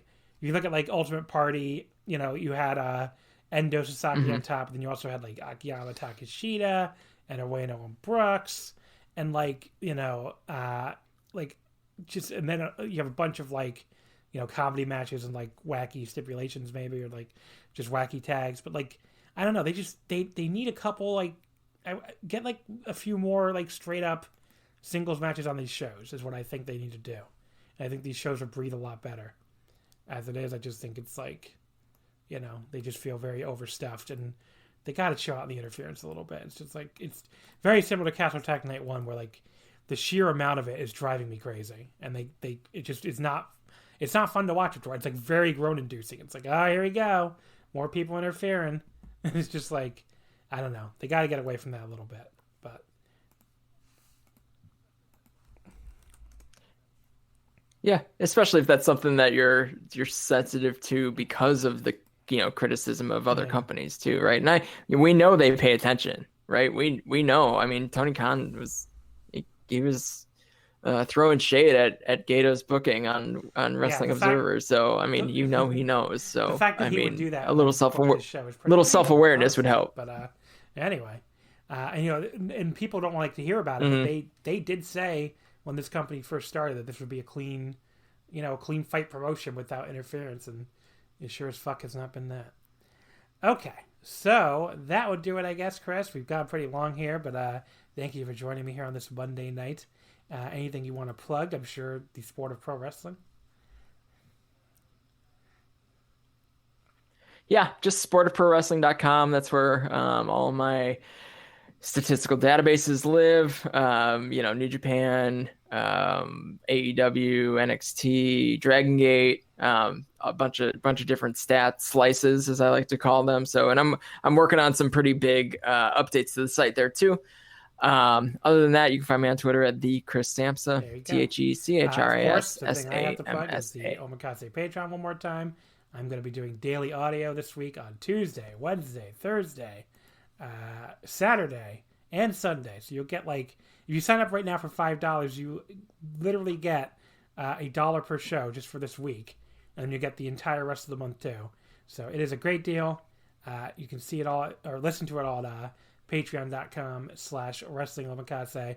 Only $5. All our New Japan Cup coverage for the rest of the month. The next time we're here on the free feed will be next Monday. So another Monday show on March 15th. I'll be joined by TJ from the One Wrestling Podcast. We'll be covering the New Japan Cup show from next Monday, the March 15th show, which is another second round show from Korakuen Hall. And then we'll also be covering the All Japan March 14th Korakuen with the World Tag Team title match, and the DDT Korakuen also from Sunday, March 14th with the, I believe that's the Extreme title main event or Universal title. I don't know off the top of my head, so I didn't look it up. But those are the 3 shows. It's definitely not Akiyama and Higuchi. The Akiyama Higuchi is the March 28th Korakuen. But yes, that'll do it, folks. So thank you as always for listening. Don't forget you can follow us on Twitter at Wrestle Omakase, Wrestling When Fit, and we will see you next time.